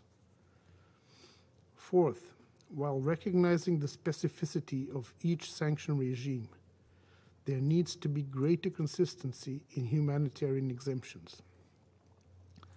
The humanitarian carve-outs in Somalia's and Afghanistan's sanction regimes are good examples that could be replicated to other situations. Humanitarian actors must be able to provide assistance to civilians in need. If they are not able to perform humanitarian and impartial relief actions due to over-compliance or the criminalization of their activities, the most vulnerable will be the first ones to endure the consequences. This is particularly relevant now when COVID-19 increases the vulnerability of the population. Mr. President, Brazil has focused its comments on sanctions imposed by the United Nations. This choice in no way means that we are not concerned with the dire humanitarian impacts of unilateral coercive measures. It rather means that we chose to focus on ways to improve measures that the UN Charter allows and that international law does not prescribe. I would like to conclude with a question for further reflection. In increasingly complex scenarios where armed conflicts derive from a multitude of structural drivers, how can we ensure the effectiveness of sanctions in promoting sustainable peace when their humanitarian consequences are still an afterthought? For Brazil, the negative impact of sanctions to the civilian population should be at the core of any assessment on the appropriateness of imposing sanctions to a given situation, as they cannot generate more harm than they were intended to prevent. I thank you, Mr. President. I thank the representative of Brazil for his statement, and I now give the floor to the representative of the United States of America. Thank you, Mr. President, and let me join others in welcoming you to the chair this month, and I wish you the best success. And I also want to take the opportunity to thank Norway again for a successful presidency during the month of January. Thank you to Undersecretary General DiCarlo and Undersecretary DiCarlo and Undersecretary Griffiths for your briefing and for your remarks. Sanctions are a potent tool, and as you heard from Undersecretary DiCarlo, they can be a vital tool to deter and address threats to international peace and security, and ultimately to enhance the security of vulnerable civilians. They make it harder for terrorists to raise funds via international financial systems. They have slowed the development of certain capabilities of the DPRK's unlawful WMD and ballistic missile programs. And they constrain the resources of those who would spoil peace processes, threaten UN peacekeepers, commit atrocities, and obstruct humanitarian assistance. Like any tool, sanctions can be used effectively or poorly, but that's a reason to deploy them carefully, not to condemn them entirely. Today, I want to outline 3 ways we can ensure sanctions are effective and targeted as possible. By committing to minimalizing unintended consequences, by working together as a Security Council to deploy sanctions when we know it will help civilians, and by not undermining sanctions and exacerbating the situations that make such measures necessary in the first place. First, we have to do everything in our power to ensure sanctions are effective and targeted and minimize unintended consequences. The United States is fully committed to this and toward taking steps to protect the delivery of humanitarian aid. In fact, the United States has led efforts in every instance in which the Security Council established a humanitarian carve-out or a process for humanitarian exemptions to sanctions. In certain cases, humanitarian exemptions can strengthen sanctions by ensuring their economic costs are more effectively targeted. We have done this routinely in the DPRK Sanctions Committee, in Yemen, and in Somalia. Most recently, this Council unanimously adopted a resolution the United States introduced in December to establish a humanitarian carve-out for the Afghanistan sanctions regime. These carve-outs were important to help ensure life-saving humanitarian aid continues to flow to people in dire need. It ensures the pain of sanctions is felt most acutely by leaders, entities, and individuals being targeted, not everyday citizens or those trying to help them. These individuals will argue that the people are being hurt, but the truth is they are being hurt, and they are the ones responsible for hurting ordinary people. We welcome more Council discussions on this topic, and we encourage the sanctions committees to monitor impediments to the delivery of humanitarian assistance and engage with NGOs and other aid providers, engagement that some Council members reject, to prevent and address any unintended impact of sanctions. And in the meantime, the United States will remain in constant dialogue with our humanitarian partners, with UN agencies and others on how to ensure sanctions don't impact their work. Second, the Security Council should continue to use sanctions when appropriate to improve the lives of people in conflict zones, protect civilians, and promote the peaceful resolution of disputes. We hear regularly from victims asking us to impose sanctions on human rights violators in their country. The key is to work together to ensure these sanctions are effective. If done properly, sanctions can minimize suffering, counter political corruption, violence, abuse, and repression. They can prevent weapons from falling into the hands of those who would use them to target civilians, while exemption procedures allow legitimate actors, such as host governments, to secure the resources that they need. Together, we can use targeted sanctions to discourage attacks on humanitarian aid workers or organizations, medical workers, and UN personnel. That includes using targeted sanctions to address attacks by paramilitary groups, such as Wagner, whose actions curb access to the most vulnerable populations in humanitarian crises, exacerbate or prolong conflict, and increase suffering. Which leads me to my third and final point. Too often, the Security Council's routine work on sanctions is blocked or undermined by our own members. Certain council members have blocked critical designations of peace process spoilers, high-profile terrorists, human rights abusers, and sanctions evaders. They have blocked the routine appointment of members of sanctions expert panels, including experts in humanitarian affairs. They make it harder for the two to work as intended. We need to work together to fix this. When member states willfully ignore sanctions evasion activity, or fail themselves to live up to the commitments we have all made to enforce these measures, they undermine the tool's utility and the work of the Council itself. Meanwhile, it is the legal and moral right of individual member states or other multilateral groups to impose sanctions on their own, where appropriate, to achieve these important ends. The United States, to be clear, far prefers to impose sanctions by multilateral means, such as the UN Security Council. But as we all know, often the Council can become deadlocked, undermining its ability to maintain international peace and security. Member states, including even those on the UN Security Council, sometimes prove unwilling to uphold the UN Charter by implementing their binding obligations.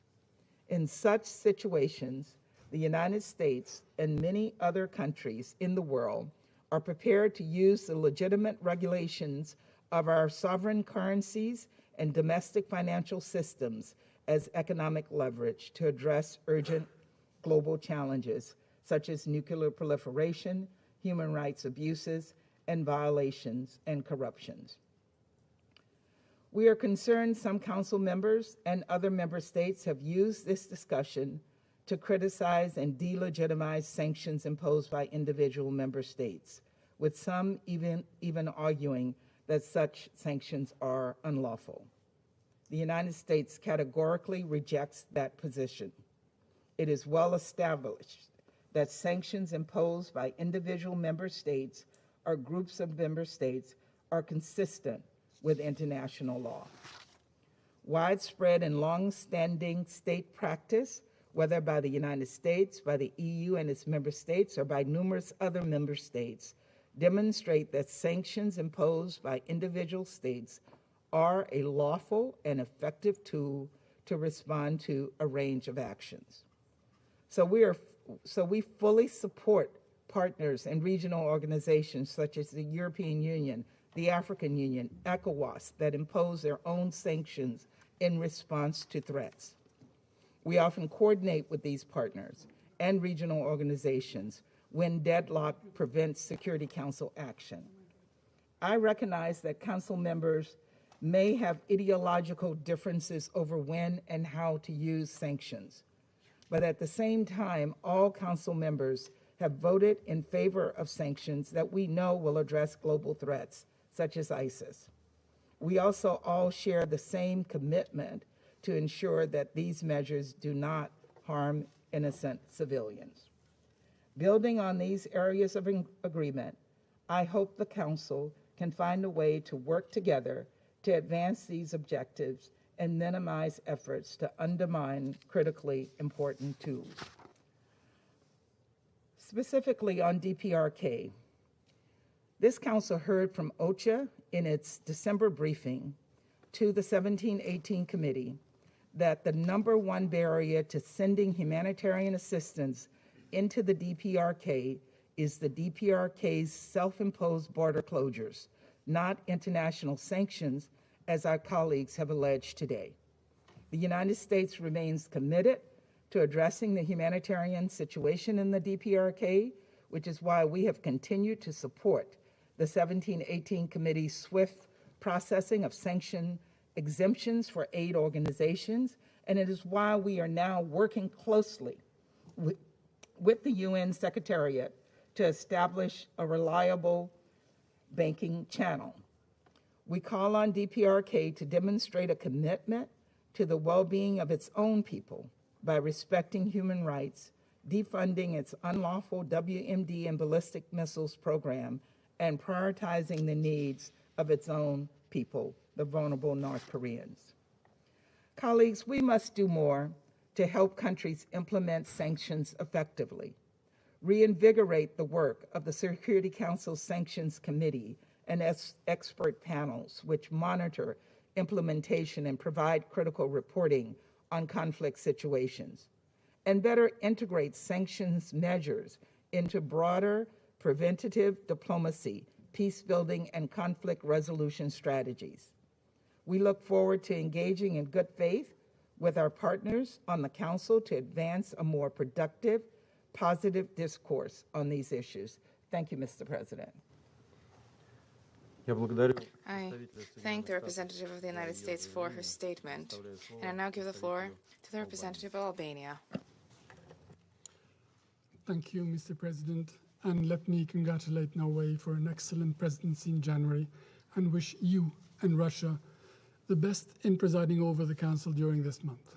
Thank you, USG DiCarlo and USG Griffiths, for your briefing. Sanctions are an important tool as part of common efforts to maintain international peace and security without recourse to the use of force. The UN Charter is very clear on the necessity of using sanctions to prevent further violence, address threats to peace, breach of peace, or any act of aggression. As such, targeted sanctions represent a tool that needs to be used with utmost care and precision as a deterrent and as a means of accountability when human rights violations and gross atrocities are committed. Let's be clear. No one wants to impose sanctions merely for the sake of sanctions. They are used to prevent greater harm. Their strength rests with their compatibility with international law, international humanitarian law, and international human rights law as part of a comprehensive strategy and actions to preserve peace and security. When this Council puts its full weight behind sanctions, and when Member States respect them, sanctions contribute to the intended results, as we also heard by the briefers. Albania fully supports targeted sanctions that respond to specific situations. They need to be measured and proportional in order to be effective and avoid any eventual collateral damage or unintended consequences. Targeted sanctions do not harm the economy. They do not hurt populations or affect essential needs such as food and medicine.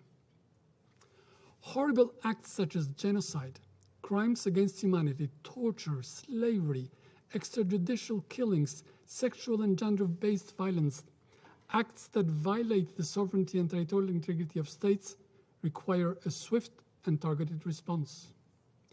We cannot accept that fortunes often amassed by stealing from countries' natural resources are hoarded in obscure accounts abroad. We cannot contemplate individuals who openly violate peace processes to leisurely travel around the world and amass even more wealth. We cannot accept strong men who starve civilians by hindering humanitarian efforts, or those who openly breach national and international law to just illegally grab or just stay in power. This is why sanctions serve as a means of accountability. Mr. President, we very much agree with the view that targeted sanctions need to be regularly and properly monitored. Monitoring should be an integral part of the sanctions regime throughout, including at the stages of formulation, implementation, and evaluation. It should strengthen the effectiveness of sanctions, but also establish binding exemptions when needed and relevant, or carve-outs on specific sanctions regimes to minimize unintended consequences. For this, the Council should be more attentive and supportive of the sanctions committees and of the panel of experts to mitigate the adverse consequences of sanctions while monitoring their full implementation as mandated. Resolution 2615 on Afghanistan did precisely this. It provided a timely response, making way for the much-needed humanitarian assistance to the country. Mr. President, regrettably, there are times when the Council fails to address and hold accountable those responsible for serious human rights violations and abuses, and even acts of genocide and crimes against humanity. In such situation, regional organizations or individual countries step in. In this respect, and as a matter of principled position, Albania supports the EU sanctions, which are carefully calibrated, aim at those responsible for policies or actions in clear violation of human rights law, and they are also preventative, reversible, and gradual, as well as proportionate to the objectives they seek to achieve. We have also expressed support for the measures and sanctions imposed by ECOWAS, convinced that they are measures meant to address and help redress important pressing issues. Mr. President, in concluding, I would like to emphasize once again the importance that Albania attaches to a robust implementation of sanctions regime as part of the overall efforts while remaining fully committed to ensuring that sanctions are effective in their full compliance with our commitments under the UN Charter and the international humanitarian law. And I thank you. I thank the representative of Albania for his statement. And I now give the floor to the representative of Kenya. Thank you, Madam President.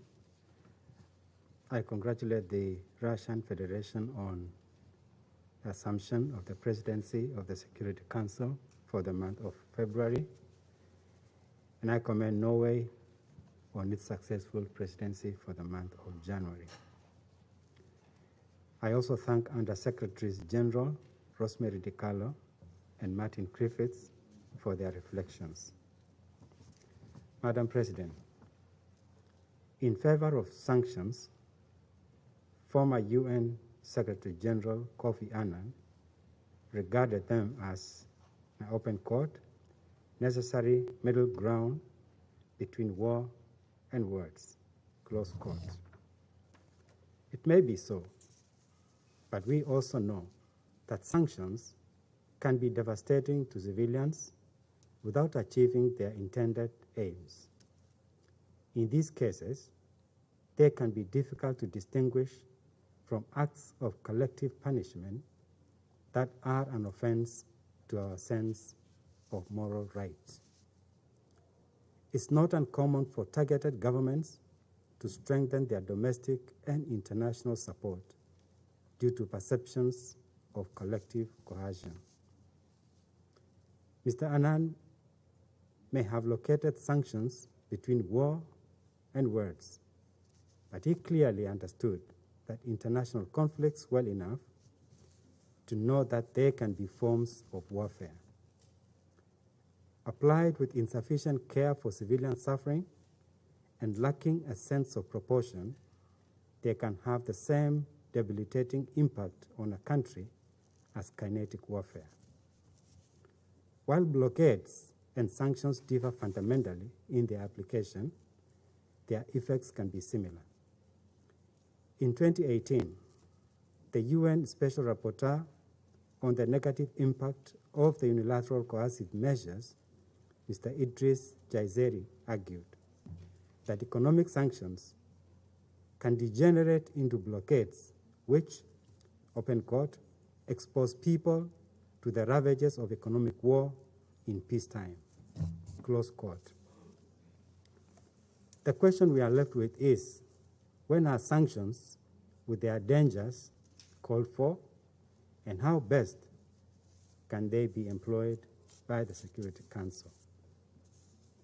Madam President, we have had many recommendations today, and Kenya has a few more to offer. First, we need to regard the ethics and legality of sanctions beyond their humanitarian impact. When they are applied unilaterally, their legitimacy is undermined. The frequency and reach of unilateral sanctions has led to a growing view that they are the weapons of the strong against the vulnerable weak. As such, they have undermined faith in multilateralism. We urge extreme reticence in their use. Second, terrorist groups need to be sanctioned in equal measure. We all know that it is key that their finances, recruitment, and movement are disrupted worldwide. Yet today, an Al-Qaeda affiliate in Somalia that has killed thousands in multiple countries is regarded by some members of this council merely as domestic political spoiler. Attempts to address the humanitarian difficulties in practical terms have not so far received sufficient support. We cannot have a two-track counterterrorism and then argue that Council does not have double standards for lives lost to terrorism.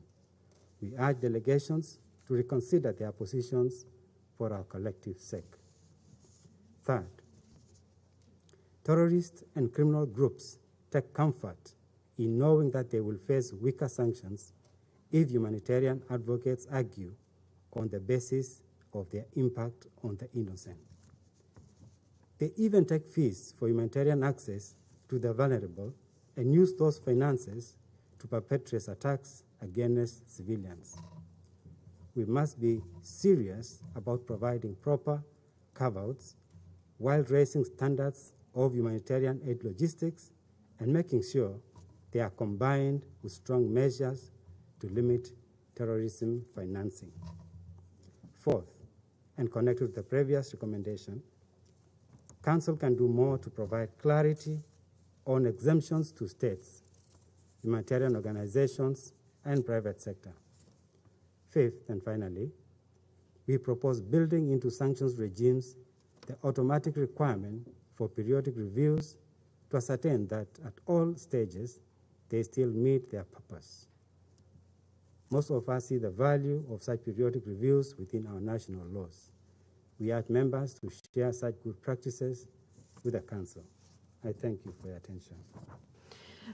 I thank the representative of Kenya for his statement.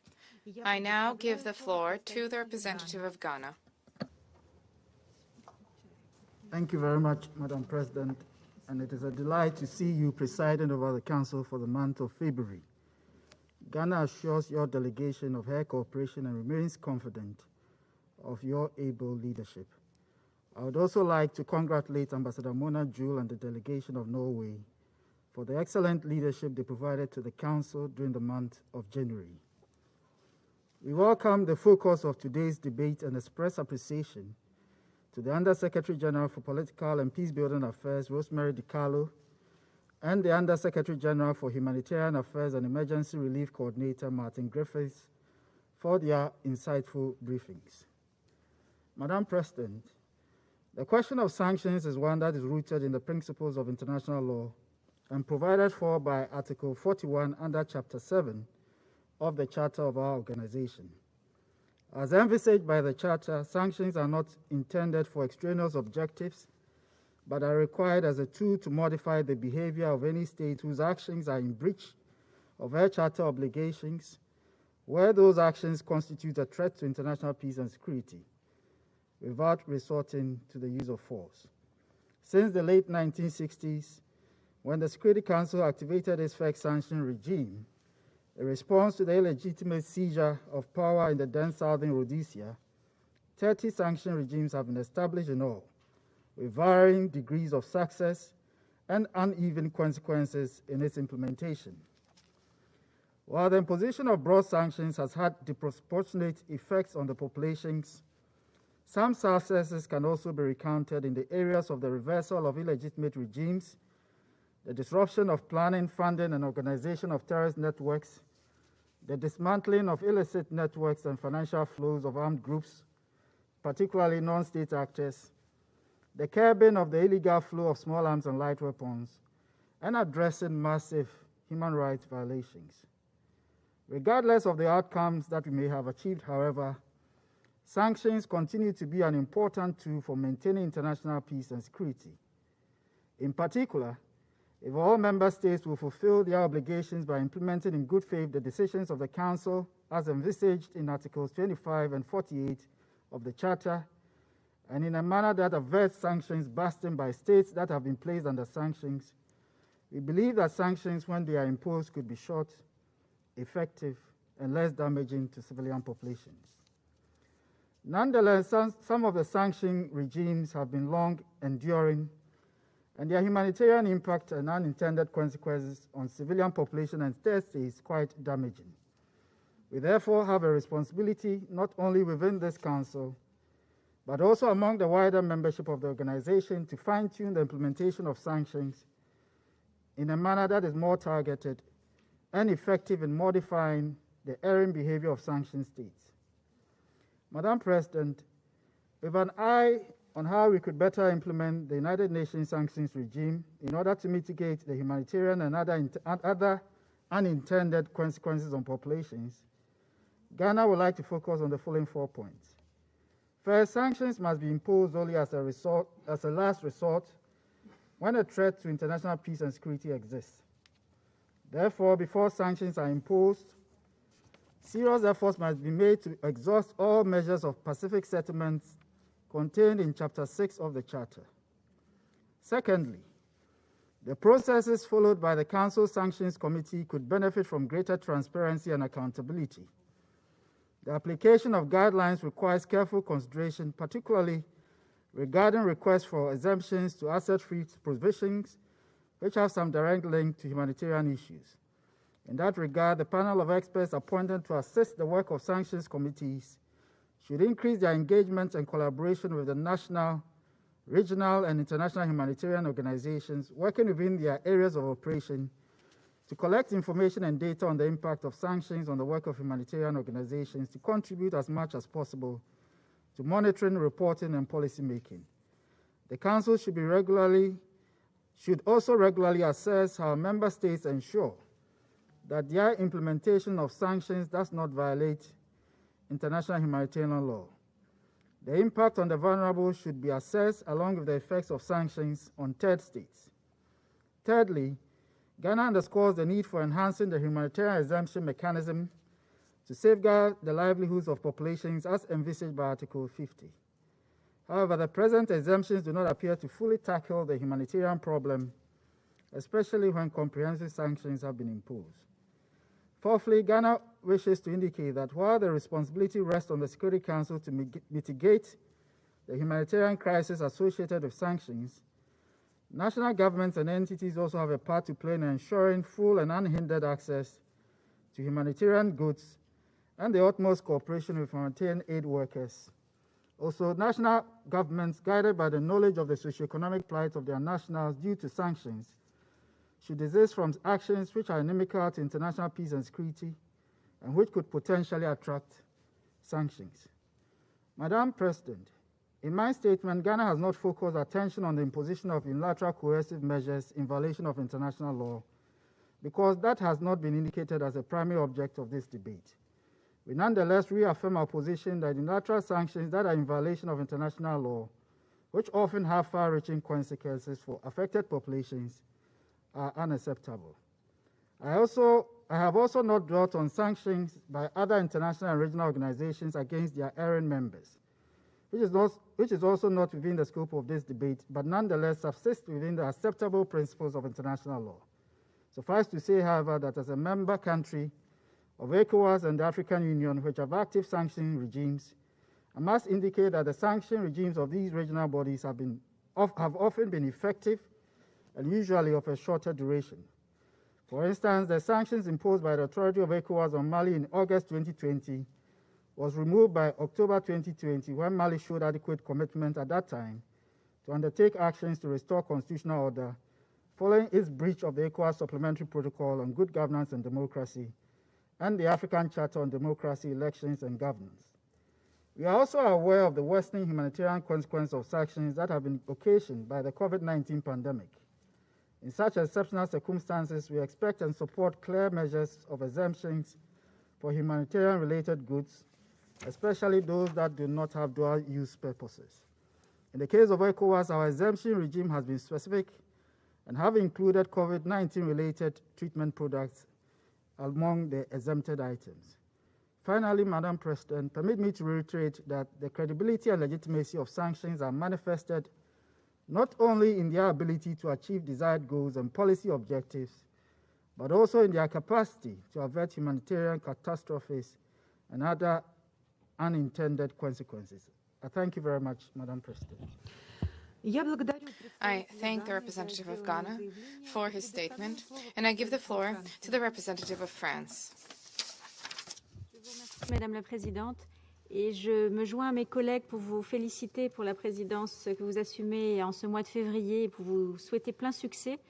Et je souhaiterais également remercier la Norvège pour sa présidence très... We also wish to thank Norway for the very successful presidency in the month of January. I thank Rosemary DiCarlo and Martin Griffiths for their briefings. And I wish to begin with an observation. Sanctions regime of the Security Council are a vital tool to uphold international peace and security. These sanctions are, of course, not an end in itself, and it needs to be a part of the political strategy for conflict prevention and resolution, for countering the proliferation of nuclear weapons, to counter terrorism, and to counter violations of international law and violations of human rights.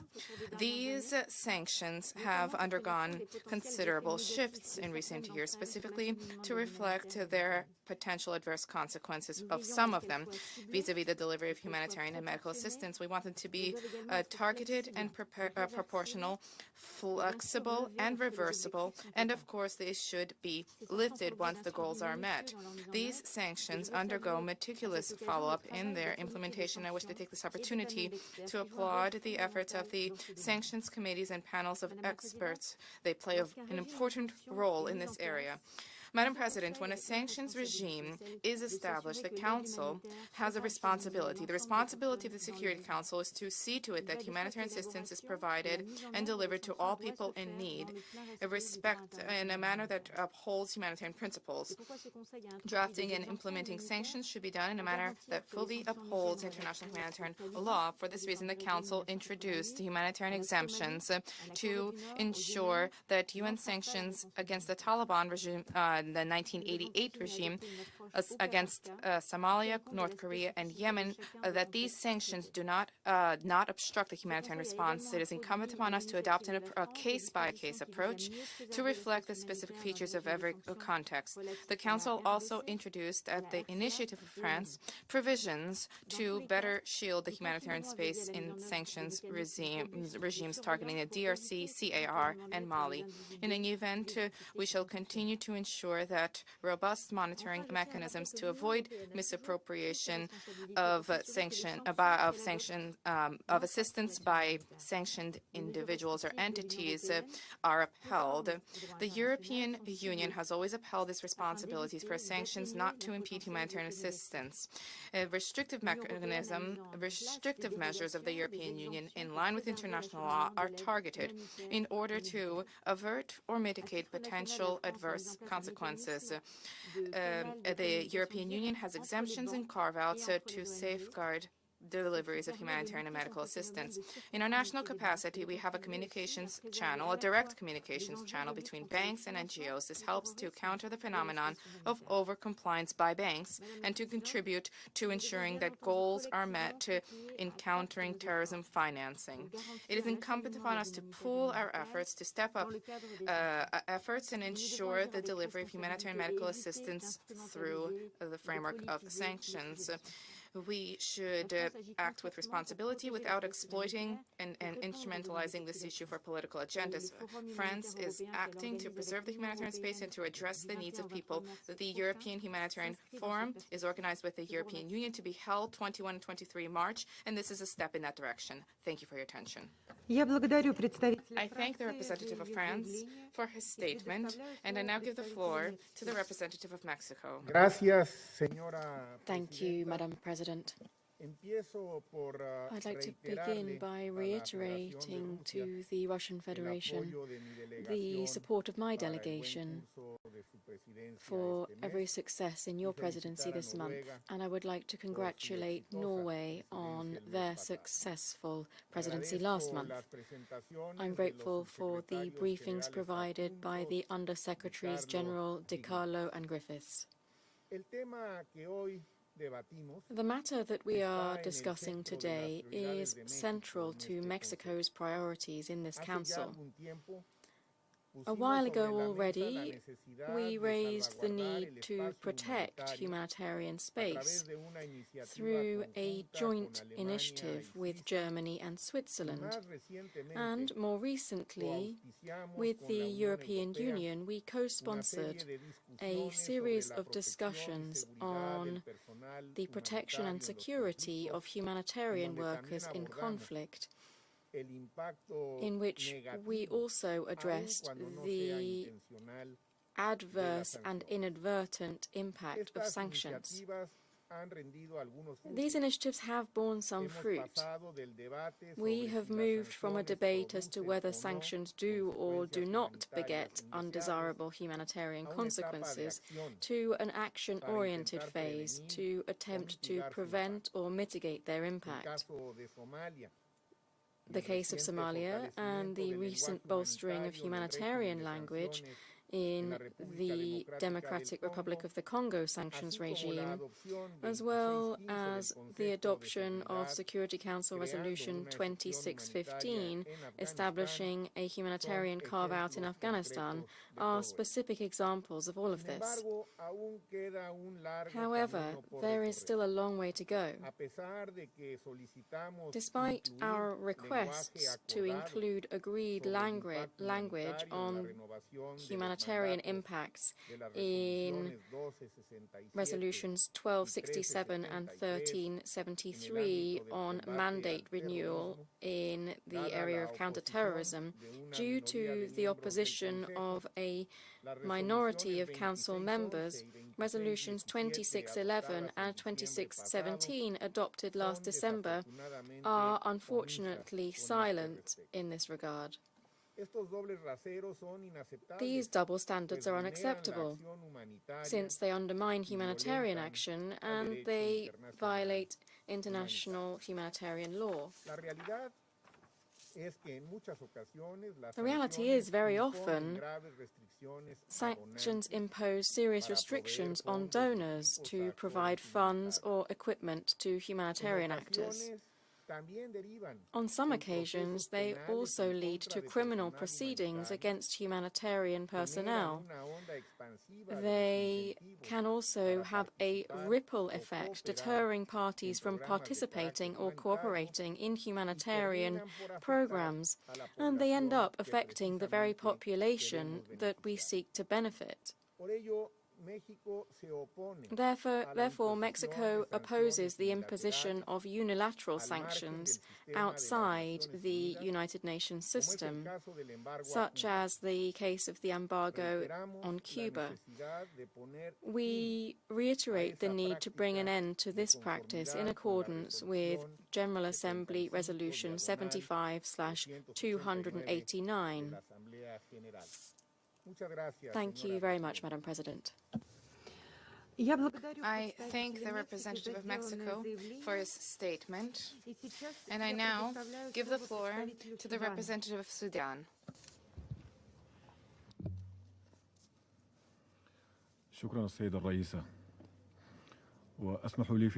Thank you, Madam. I wish to begin by congratulating you most warmly upon your accession to the presidency of the Security Council this month of February.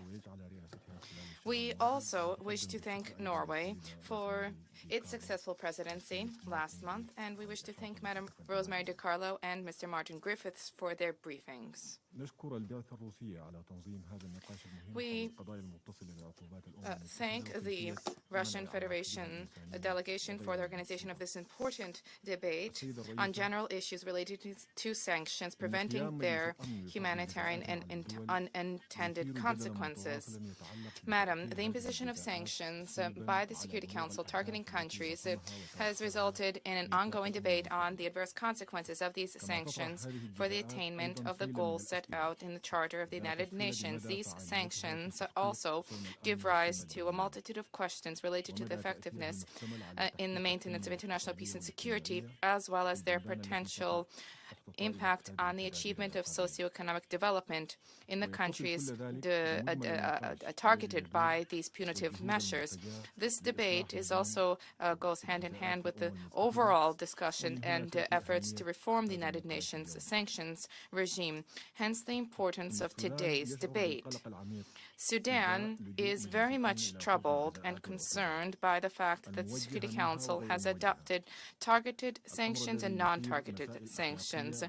This gives rise to ethical quandaries relating to their unintended consequences in vulnerable populations in the targeted countries. There are suspicions of politicization vis-à-vis the imposition of these sanctions, and this prompts us to question their legitimacy as a tool for political pressure being exerted. Madam President, Sudan at present is targeted by a sanctions regime created under Resolution 1591 and subsequent resolutions. Although these measures are part of targeted sanctions in response to the prevailing situation in Darfur more than 16 years ago, nonetheless, they have had a negative impact on the country itself. This is an issue that has been flagged by a number of chairs of sanctions committees, of a number of 1591 sanction committee chairs. Flows of foreign direct investments have been affected, and this has generated a climate of mistrust and of uncertainty, which has negative consequences on the socioeconomic circumstances in the region. In order to prevent such involuntary consequences of sanctions, there is an important need to limit the use of sanctions and instead to opt for peaceful avenues that are set out under the Charter. There's a need to clearly define the sanctions regime rooted in realistic, feasible, and not political standards and purposes. Furthermore, the adoption of sanctions should be carried out within a determined timeline for a certain time period. The sanctions should be lifted once the conditions change. The conditions that are demanded of countries or targeted parties should be realistic and they should be clearly defined. Sanctions should also be reviewed and reconsidered on a regular basis to ensure that they reflect changes, for them not to be fixed indefinitely. Thank you, Madam President, for giving me the floor. I thank the representative of Sudan for his statement, and I now give the floor to the representative of South Sudan.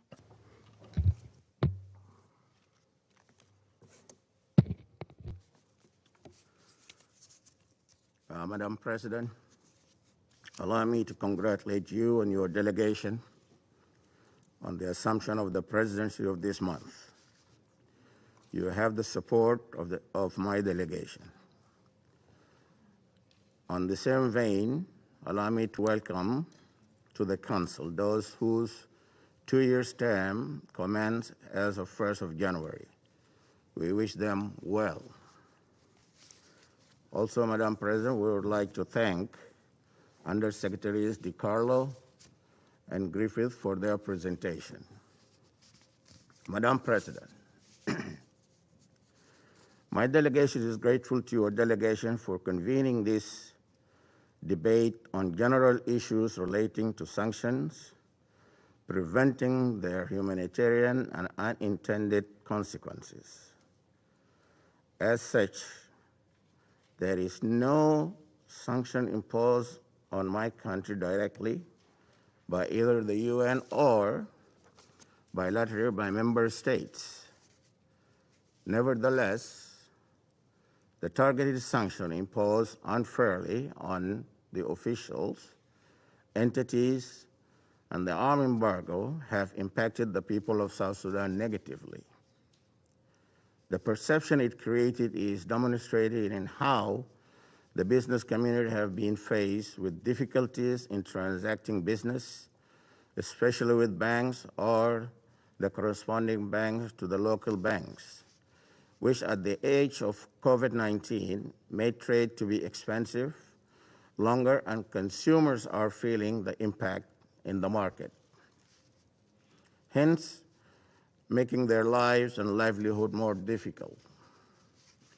Madam President, as a country that became independent after a long civil war that spanned over 50 years and reeled from an internal conflict, the Security Council ought to have had alternative mechanism within its tools of conflict resolution other than sanctions as a means to resolving political problems. But using sanctions, therefore, as a best method to achieve its desired goal without necessarily exhausting better options aggravated the situation as sanctions or fear of it polarizing the parties and widening the gap in search for a lasting peace and security, which deepened the humanitarian situation further, and more especially during this COVID-19 pandemic. Madam President, in conclusion, allow me to reiterate that South Sudan does not support sanctions in any shape or form, especially when they do not achieve the desired goal intended. The Security Council and the UN system in general ought to seek a peaceful world through means other than sanctions. You cannot seek or maintain world peace using harsh means. I thank you for your kind listening. I thank the representative of South Sudan for his statement, and I now give the floor to the representative of Mali. Merci, Madame la Présidente. Thank you, Madam President. Madame la Présidente, Mesdames et Messieurs les membres du Conseil. Madam President, je commence par ladies and gentlemen, members of the Security présidence Council, du I'd Conseil like to begin by congratulating the Russian presidency of the Security Council for organizing this debate on preventing the humanitarian and unintended consequences of sanctions.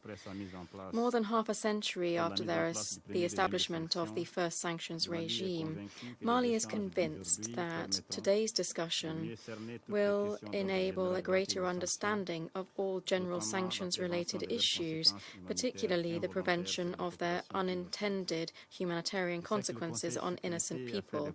I know that the Security Council has made considerable progress since 1968. That's been underscored this morning by moving from global to more targeted sanctions so that they are in line with clearly defined objectives from the start, while also implementing carve-outs either for humanitarian reasons or to promote dialogue in a peace process. Nonetheless, United Nations Security Council sanctions could be further improved in the spirit of the 2005 World Summit Outcome document, which provides in paragraph 106, and I quote, that sanctions should be implemented in ways that balance effectiveness to achieve the desired results against the possible adverse consequences, including socioeconomic and humanitarian consequences for populations. The Security Council will recall that in 2017 it decided on an asset freeze and travel ban against those responsible for blocking the implementation of the Agreement for Peace and Reconciliation in Mali resulting from the Algiers process. Today it has become relevant to undertake a careful consideration of the effectiveness of this individual sanctions regime 4 years after its establishment. Madam President, members of the Council, finding this happy medium between the effectiveness and harmful consequences of sanctions should also inspire regional and sub-regional organizations when they decide to resort to sanctions against a member state for various reasons. political, economic and financial sanctions imposed by ECOWAS and WIMU against Mali on the 9th of January 2022 will have disastrous humanitarian consequences for the Malian population, which is already so sorely tested by a decade of particularly deadly warfare, with the disastrous effects that, alas, we are all aware of. Firstly, these are sanctions that have no legal basis. They are blatant violations of the foundational text of these organizations and a breach of the principles of solidarity and the Pan-African ideal. I would recall with regard to WIMU that an embargo decided by heads of state and government enforced against a sovereign state represents a manifest violation of the WIMU Treaty and the statutes of the Central Bank of West African States. Moreover, the asset freeze against a state or the public or semi-public companies in that state may not be enforced by the central bank, which remains an independent body to which each member has conceded its issuance rights. Turning to ECOWAS, the Malian government has denounced and rejected the closure of land and air borders between ECOWAS member countries and Mali. We have further condemned the suspension of trade transactions between ECOWAS countries and Mali, as well as the freezing of the assets of the Republic of Mali in ECOWAS central banks. Mali has finally opposed the freezing of assets of the Malian state and of public and semi-public companies in ECOWAS country commercial banks. Yes, ECOWAS is trying to explain unconvincingly that these sanctions are not targeting the Malian people and that essential products have been spared by the scope of the border closure between ECOWAS member states and Mali, which is a landlocked country. But the reality is quite different. ECOWAS's and WIMU sanctions essentially target the population of Mali, which instead needs regional solidarity. Indeed, it is with the government's frozen resources that Mali runs its hospitals, its health centers, and its schools for the benefit of the Malian people. It's also with these frozen funds that Mali pays its civil servants. It provides water, electricity, and other basic social services to its citizens. Mali was not able to pay back its investors last month, due indeed to the asset freeze in the books of the Central Bank of the West African States. This is also depriving Malians from seeking shelter within the country. Therefore, you can see that these sanctions are essentially targeting the Malian population. Nonetheless, despite the illegal, illegitimate and inhuman nature of these sanctions, Mali remains open to dialogue with ECOWAS to find a consensus between the best interests of the Malian people and respect for the organization's principles. Thank you very much. I thank the representative of Mali for his statement, and I now give the floor to the representative of Iraq.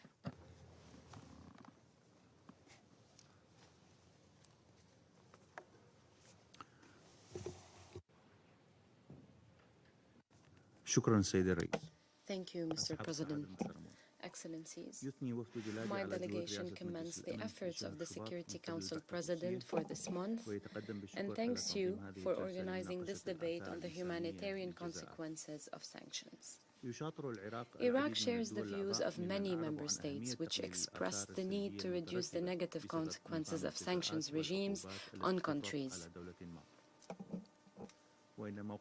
Iraq's position is completely in line with the clear and explicit position of the non-aligned movement, according to which it is important to be careful when imposing and implementing sanctions and prevent their impact on society and the delivery of humanitarian assistance. Iraq stresses the importance of being careful when implementing sanctions regimes and taking into account the achievement of sustainable development goals. Efforts must be made to prevent any consequences on vulnerable groups and on health, education, and other services. Such consequences will undoubtedly derail the achievement of the SDGs and impede joint efforts to leave no one behind.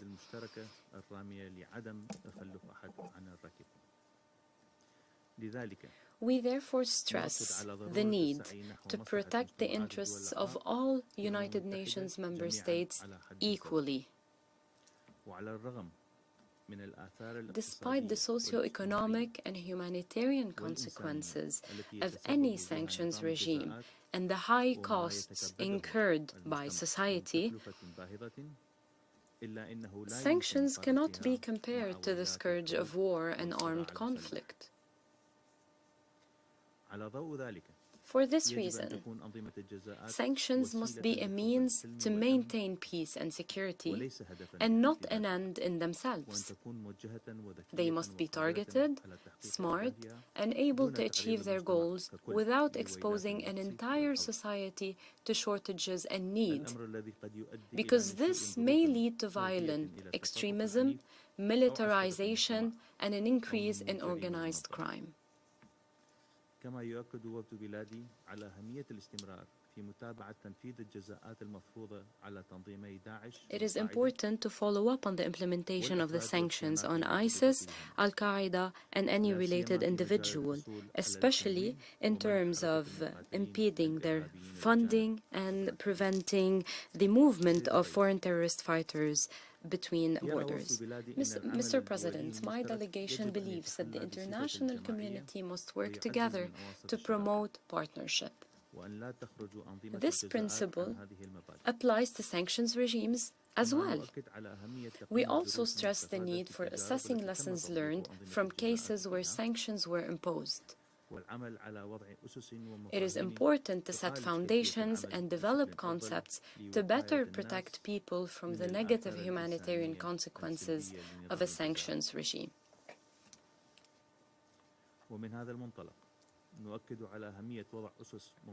We stress the importance of laying foundations and practical principles to ensure the best humanitarian exemptions for the specialized organizations providing assistance in the sanctioned country.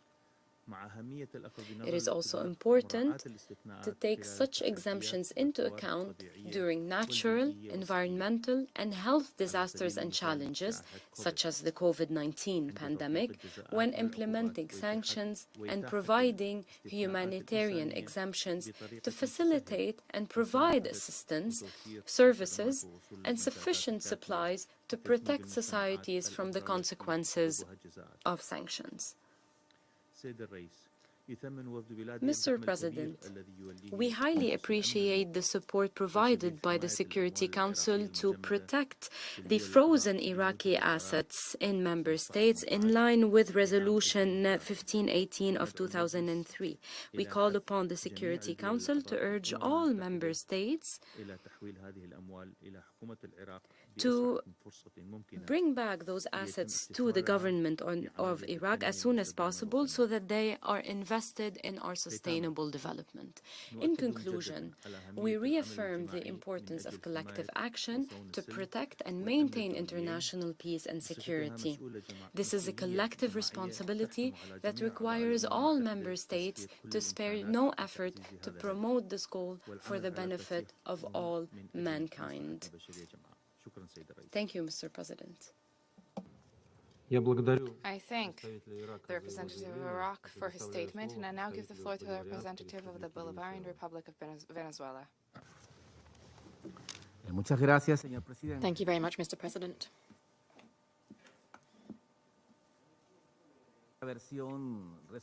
I shall be reading the abridged version of the statement of the group of friends.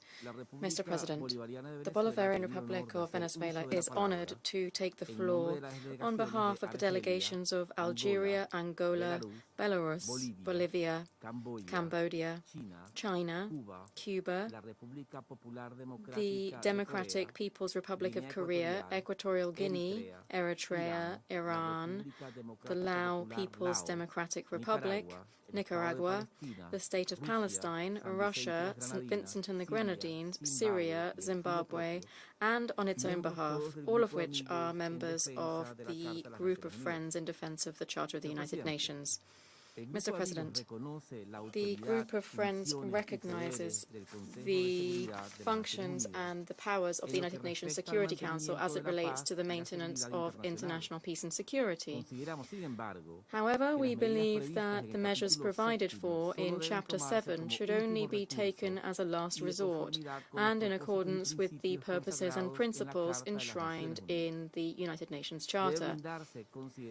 Thorough consideration should be given to the short and long-term effects of the measures that the security adopts or may adopt in order to guarantee precisely that unintended consequences, in particular an adverse impact on civilians and on the delivery of humanitarian assistance, are avoided and prevented at all times.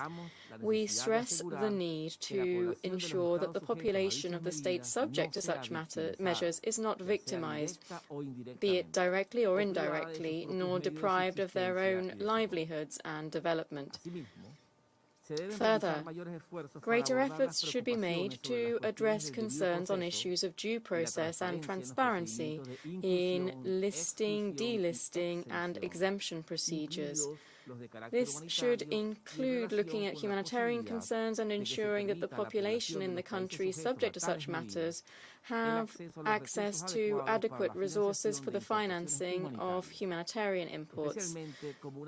This is especially important as a concrete way of preventing any possible adverse humanitarian and socio-economic impact of the measures adopted by the Security Council on the basic living conditions of the population. Likewise, we reject the manipulation of humanitarian assistance for political purposes. Humanitarian assistance represents a fundamental part of the protection of civilians in armed conflict and must be provided in accordance with the guiding principles established in General Assembly Resolution 46/182. Mr. President, we wish to raise awareness as to a growing and worrisome trend, which is that when it comes to sanctions, this Council's authority and powers have been usurped by some states which consider unilateral coercive measures, whether political or economic, as their preferred tool to exert pressure, particularly on developing countries, to force the sovereign will of another state in order to obtain all sorts of advantages. This practice is not only a blatant violation of the United Nations Charter, but also a sign of contempt for the authority and powers of this body, which in turn undermines its integrity and effectiveness. Today, we are seeing not only an unprecedented use of unilateral sanctions, but also a new generation of illegal measures, which are now much more cruel and destructive.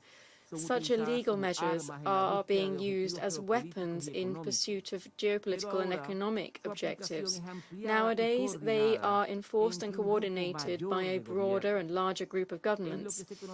This is what will become known as a new group unilateralism. Its goal, however, remains the same: to force the political will of sovereign and independent nations, and to curb their industrial development and technological progress, while exerting the greatest possible pain and suffering on the populations, all as a part of a policy of the greatest calculated cruelty. The application of unilateral coercive measures which aim to target the civilian population as part of a widespread and systematic policy which ultimately generates unnecessary suffering that constitutes crimes against humanity prevents the full achievement of economic and social development. This is particularly true in developing countries, and in turn it has an adverse impact on the realization and full enjoyment of human rights. In other words, they create and exacerbate poverty and inequality, and they also represent a deliberate attack on the right to development. Likewise, interference in the internal and sovereign affairs of states added to the imposition of economic, financial, or commercial unilateral coercive measures, in addition to representing a widespread violation of human rights and causing great suffering and pain to entire populations, deliberately foment conflicts and crises, including through the creation of premeditated so-called man-made humanitarian crises by the very same promoters of such illegal measures that have now even become structural and driving factors of these contemporary crises. For this reason, we call on this Security Council to, once and for all, condemn the imposition and the tightening of unilateral coercive measures, particularly in the midst of the worst pandemic of the last 100 years.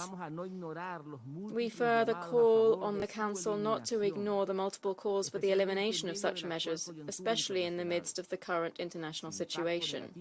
Their adverse and even tragic impact, as documented by UN independent experts, added to the effect of secondary sanctions and the phenomenon known as overcompliance, continues to prevent states subject to unilateral coercive measures from the effective and timely acquisition of food, medicines, supplies and equipment, vaccines, and other essential goods for the civilian population. This clearly shows the ineffectiveness and rather the non-existence of the alleged humanitarian exemptions in force. This is acknowledged in the conclusions of the United Nations Special Rapporteur on the adverse impact of unilateral coercive measures on the enjoyment of human rights. In conclusion, the group of friends undertakes to spare no efforts to preserve, promote and defend the validity and prevalence of the United Nations Charter. To that end, we must both ensure that unilateral sanctions are fully and immediately lifted and proceed to conduct a comprehensive and exhaustive review of the measures imposed by the Security Council, and that in order to ensure that they are in accordance with the spirit and letter of our founding charter. Thank you very much, Mr. President. I thank the representative of the Bolivarian Republic of Venezuela for his statement. There are no more names inscribed on the list of speakers. The meeting is adjourned.